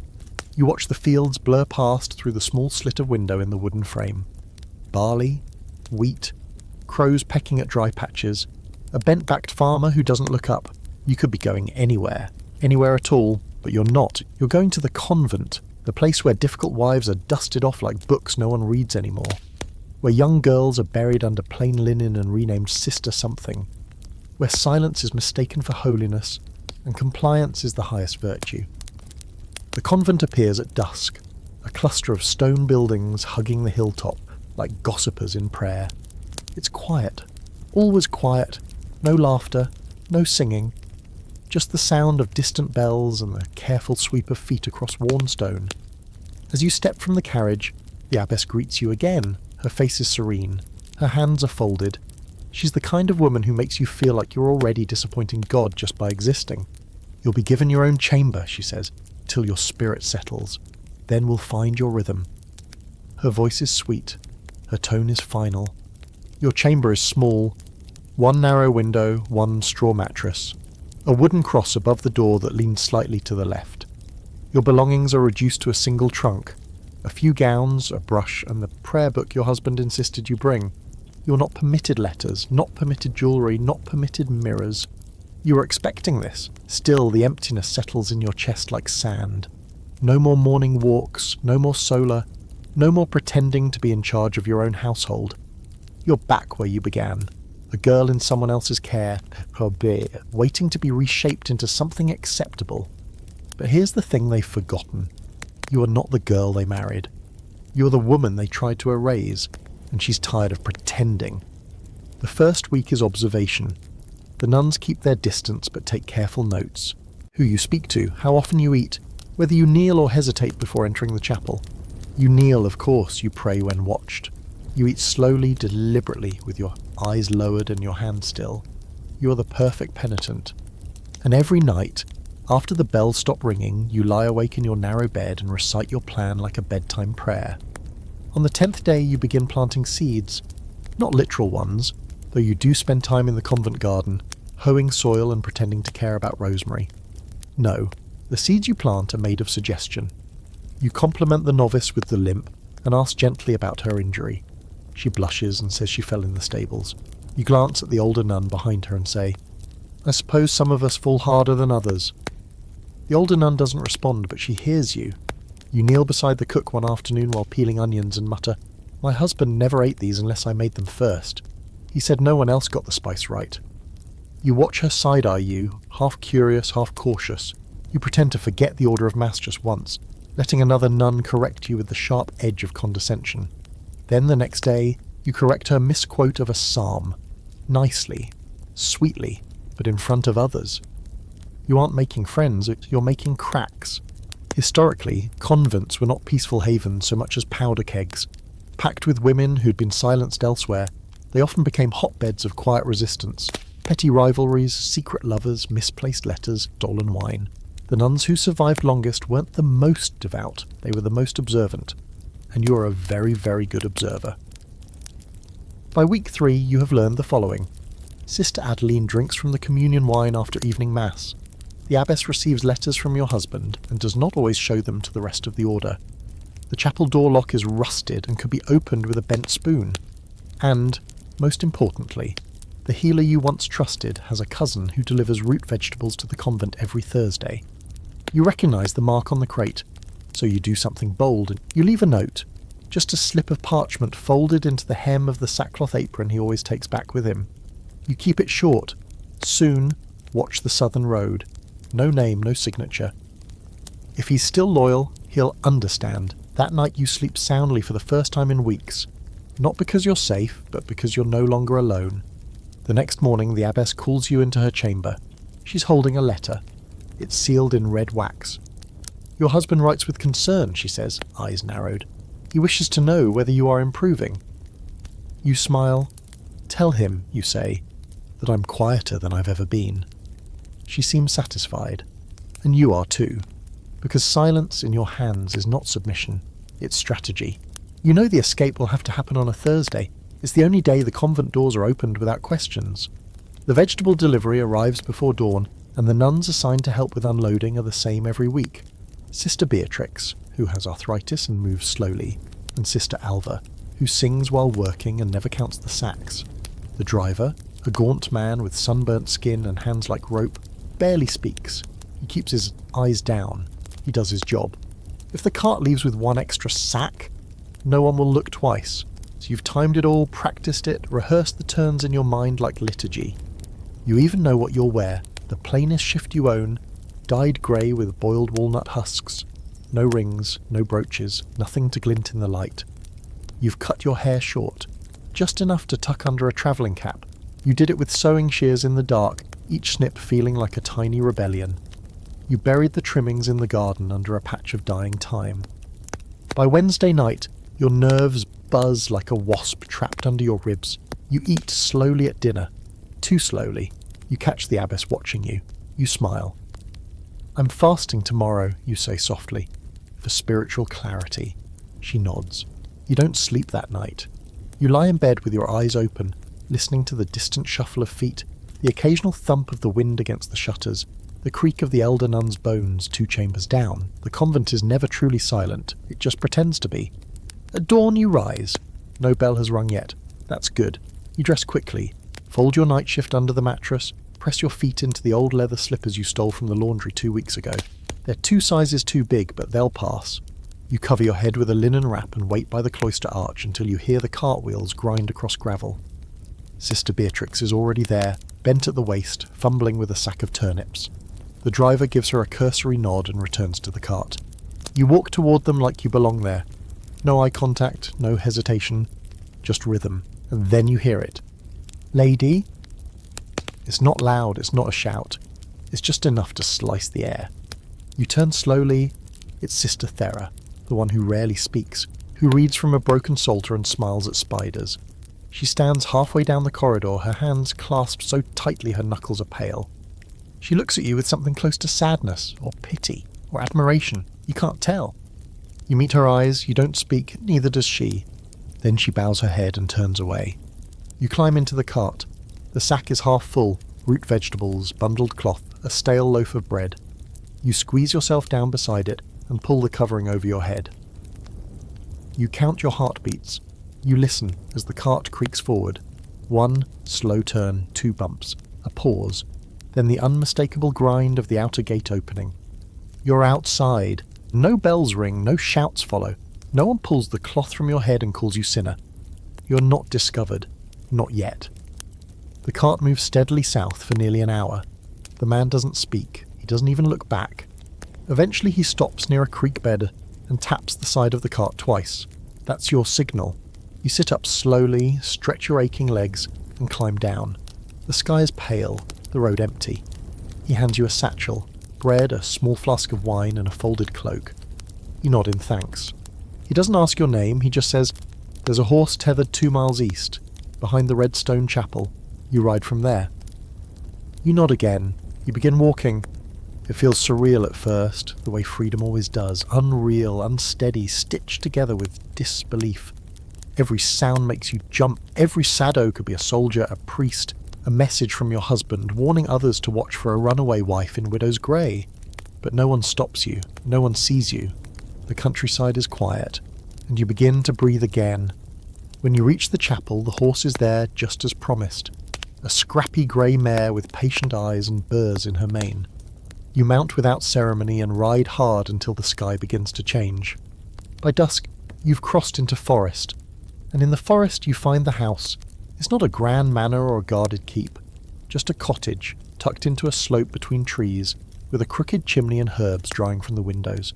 The door creaks as you approach, and before you can knock, it opens. It's the healer. Older now, thinner, but still sharp-eyed. She doesn't gasp or cross herself or ask if you've sinned. She just steps aside and says, "Come in." The inside smells of lavender and smoke. A pot simmers on the hearth. Books line the walls, not just religious texts, but real books. You see one about astronomy, one on poisons, one bound in leather so old the title's long worn off. You don't speak. You just sink into the chair she gestures toward. "I expected you weeks ago," she says, handing you a mug of something bitter. "I had to finish pretending first." She nods. "Are you safe here?" you ask finally. "As safe as we can be." You sip the tea. It burns, but in a good way. Later you eat by the fire. Real food. Hot. Unblessed. Honest. You change into a brown robe with no laces, no corset, no pinching sleeves. You wash your face and you stare at your reflection in a bowl of water and barely recognize yourself. You look older, tired, but real. The healer shows you to a bed. Simple, clean. You lie down and exhale like you haven't in years. You made it. But survival isn't the end. It's the start of something else. And you know this won't be the last door you walk through? Because women like you don't vanish. You return. The forest doesn't forgive easily, but it forgets quickly. Within days, the shape of your old life has faded into mist and pine needles, swallowed up by the stillness between trees. The cottage becomes your new centre. Days are measured not by bells or duties, but by how long the fire stays lit and how loud the wind is at night. There are no prayers here, except the kind whispered by the trees when it rains. You sleep without laces digging into your ribs. You eat without praying over each crust of bread. You speak without measuring every word against someone else's anger. And yet you are not free, not fully, not yet. Because freedom isn't just distance, it's unlearning. You wake each morning with your jaw clenched, your body still expecting orders. You find yourself waiting for the sound of your name barked in command. When no one calls, you half expect punishment. When it never comes, a strange emptiness sets in. Who are you when no one is watching? The healer watches you differently. She doesn't ask what you ran from, she doesn't need to. She teaches you the names of herbs you have only ever seen in the margins of prayer books. Marigold, foxglove, skullcap. She lets you crush roots and grind dried leaves with your own hands. This is the kind that heals, she says. This is the kind that kills. Best to know both. You never know which you'll need. You nod. She gives you space. But you notice that she locks the cupboard when she sleeps. Smart woman. You try to remember who you were before the wedding veil. Before the heavy sleeves and the title, and the cold gaze of a man who saw you as furniture with a womb. You dig through your own mind like a chest full of damp letters. There are things you still remember. The name of your childhood dog, the colour of the thread your mother used to mend your socks, the sound of snow hitting the eaves of your childhood home. You hold on to those pieces like charms. One afternoon you venture farther into the woods than before. You find a stream, a clearing, and a cluster of mushrooms growing in the shade of an old stump. You sit for a while watching the water move. It doesn't rush. It doesn't need to. It moves without apology. You wonder what it would be like to live that way. The healer gives you work to do, not busy work, but tasks with meaning. You learn to stitch wounds and bind sprains. You help deliver a calf in the rain. You burn your fingers trying to boil sap into syrup and laugh, really laugh, for the first time in months. One night she pours 2 mugs of honey wine and says, "What was his name?" You don't answer, not because you can't, because you don't want to give him oxygen in this place. This is a place of healing, and he is rot. She nods like she understands. Historically, women like you didn't get to stay hidden long. Runaway brides, disgraced wives, accused heretics, someone always came looking. Often it wasn't a knight or a husband, but a priest, bearing a scroll and a seal and a well-practiced frown. The church rarely liked it when women disappeared, especially the ones who knew too much, especially the ones who survived. You're expecting someone to come, a message, a search party, a blade, but weeks pass and nothing comes. No horse hooves, no scrolls, no letters wrapped in ribbon. Just quiet. Too quiet. You start to wonder, did he send someone and they never found you? Or did he decide you weren't worth the effort? The healer sees the tension in your shoulders and says, "It doesn't matter. If they come, we'll know. If they don't, you're free." But freedom, you say, doesn't feel like anything yet. It will. You believe her, mostly. And then one evening there's a little knock. Not loud, not frantic, just a single measured rap at the door. You both freeze. The healer reaches for her walking stick. You reach for the blade you now keep under the edge of the table. You glance at each other. She nods. You open the door. It's not your husband. It's a girl, no older than 17, thin, ragged, barefoot. Her eyes are wide and wet and wild. She looks past you into the cottage, then back at you. "I heard you help women," she says. "I heard you were one of us." Your breath catches. You step aside. She walks in. You feed her, wrap her in a wool cloak, let her sleep near the hearth. You don't ask her story. She offers it anyway. Her lord touched her. More than once. Her father called her a liar. Her priest called her God's test. She ran. You listen. When she's done, you say only one thing. You did the right thing. Her face breaks, like glass relieved to finally shatter. The healer takes her into the back room, prepares herbs, bandages, a bath. You stare into the fire and realize that this is what freedom feels like. Not peace, not escape, purpose. And suddenly, the air in your chest expands. You don't know how many women are out there like her, like you, but you know how to find them now, and you know how to help. You won't return to the manor. You won't kneel in that chapel. You won't bow to a man who claims your soul as his property. You will stay here, and when the next girl knocks, you'll open the door again, and again, and again, until the woods are filled with the sound of women rebuilding themselves. One life at a time. Winter comes early that year, biting into the hills with sharp winds and thick snow, as if the land itself wants to cleanse away the year that came before. You don't mind. The cold wraps around the cottage like a blanket you didn't ask for but somehow needed. The forest is quieter now. blanketed in stillness. But inside, something is stirring. The girl, her name is Ellen, stays. You weren't sure she would. Some girls run until they reach the sea. Others keep moving just to stay ahead of the ghosts, but Ellen roots herself. She's quick to learn, clumsy with herbs, sharp with words. You catch her laughing at her own jokes while hauling firewood and once humming a wedding song she quickly apologises for. "I didn't mean to," she says. You wave it off. There's no such thing as sin in this house anymore, only memory. Ellen becomes your shadow. She watches the way you test the weight of dried herbs in your palm, how you crush seeds with your thumb, how you taste bitter tea without flinching. "Were you always this calm?" she asks one morning while peeling bark. You laugh. "No, but I'm very good at pretending."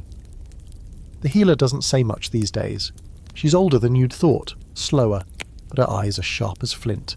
She still teaches you everything, still tests you without warning, still says things like, "You're not ready," even when you think you are.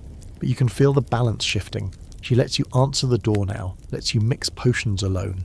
Once, she even let you stitch a wound while she watched from her chair, nodding slowly. And the girls keep coming. Some arrive with bruises, some with lies they've memorized too well, some with nothing but frostbitten fingers and a look that says they've run out of places to go. You never ask questions. You make soup. You find them clothes. You offer them a cot in the loft and the kind of silence that doesn't need to be explained. One, a merchant's daughter named Isabel, brings books with her. Real books. Philosophy, healing texts, even a volume of erotic poetry she hides in the flour barrel. You nearly choke laughing when you find it. "They burned this where I'm from," she says, grinning, "so I learned it by heart first." She reads aloud sometimes at night, and you all laugh and Ellen blushes, and the healer shakes her head like she's pretending to be offended. This is not what they pictured when they imagined the fate of a wayward bride. Historically, women who escaped their roles were not honoured. They were erased. Their stories turned to cautionary tales or buried entirely. And yet, despite the silence of official records, pockets of resistance existed. Informal networks of women who helped each other disappear. Midwives who turned healers, healers who turned leaders. It wasn't always open rebellion. Sometimes it was just a cottage in the woods with unlocked doors. Sometimes it was exactly what you're living now. You start keeping notes, not for posterity, not for history, but for the girls. You write their names in code, their stories in metaphors only you understand. You keep the ledger hidden behind the hearth. Not because you expect anyone to come looking for it, but because old habits die hard. Every now and then a rider passes near the cottage. A lone man with a travelling cloak. A pair of clergy walking together. Once a knight. You duck low behind the curtains, heart thudding, memories rattling the walls like wind. But they never stop, not yet. Still all, you prepare. The healer shows you how to trap doors from the inside, how to poison wine that only stuns, not kills, how to vanish in less than 10 minutes, should the cottage be compromised. She's old, but she's not soft. She's lived too long to believe in perfect safety. "You'll need to lead when I'm gone," she says one night, staring into her tea. You open your mouth to protest, but she raises a hand. "Don't argue, just be ready." You nod. And you are. Because now you're not just someone who escaped a nightmare. You're someone who understands how the nightmare works, how it breathes, how it grows in silence and shame and scripture. You've studied it, survived it, and now you're building something that can outlive it. Not a revolution, not a rebellion, a refuge. One evening, as the fire crackles and the snow thickens outside, Ellen asks, "Do you think you'll ever go back?" The question takes you by surprise. You don't answer right away. You think of the manor, the cold halls, the look on your husband's face when he decided your value had expired. You think of the bishop and the priest and the way they all pretended to be saving your soul while trying to smother it. You shake your head. "No," you say. "There's nothing left to go back to." But that's not entirely true, is it? There are still other women, trapped behind thick stone walls, dressed like dolls, marched down aisles and tied to men who see them as livestock. Some will stay forever. Some will never know there's a way out. But some are just waiting for a door. And you've become the one who builds them. You teach Ellen how to read, Isabel how to brew, another girl how to defend herself with a fire poker. They're not weapons yet, but they're sharpening. The healer watches from her chair, a faint smile in her eyes. "You're ready," she says one morning. You blink. "For what?" She shrugs. "Whatever comes next." And then, one quiet dawn, she's gone. No ceremony, no drama, just a cold cup of tea and a note. It's yours now. You bury her beneath the yew tree. Ellen helps. You plant lavender over her grave. The air is still. No prayers, just gratitude. And from that day forward, it's your cottage, your refuge and your legacy. You're not just a runaway bride anymore. You're the one they whisper about. The one who opens the door. The one who says, "You're not broken. You're just beginning." And somewhere far away, another girl laces up her wedding dress with shaking hands and starts to imagine a world beyond the veil. A world where women like you are waiting and building and watching. You made it. Not in the way people think of survival. This wasn't the kind where you escape from dragons or storms or flaming arrows. It was slower, quieter, more insidious, and more real. Because being a medieval bride, it wasn't just a ceremonial trap cloaked in lace and hymns. It was a full-body surrender signed in ink and blood. A slow erasure, a daily undoing. But you lived. You weren't supposed to. Statistically, historically, spiritually, you probably weren't meant to last more than a few years in that manner. Between the childbirth dangers, the church's control, the impossible demands of obedience and silence, your odds were thinner than the veil they dropped over your face on your wedding day. And yet somehow, here you are. Older now. Wiser. Not necessarily gentler. But you've learnt the kind of gentleness that comes with boundaries, with knowing when to say no and when to disappear altogether. You're no longer a bride. You're not even a runaway anymore. You've become the ending no one expected. A healer, a protector, a secret tucked into the woods where broken things are allowed to heal instead of being discarded. And the girls keep coming. They'll always keep coming. As long as there are systems that treat women like currency. As long as someone believes a woman's worth ends at the altar. As long as the world still thinks silence equals peace. But now they have somewhere to go. They have you, and maybe that's the legacy you've built, quietly in your own name. Not castles, not titles, not bloodlines. Just freedom. Shared. Passed down. Whispered from one door to the next.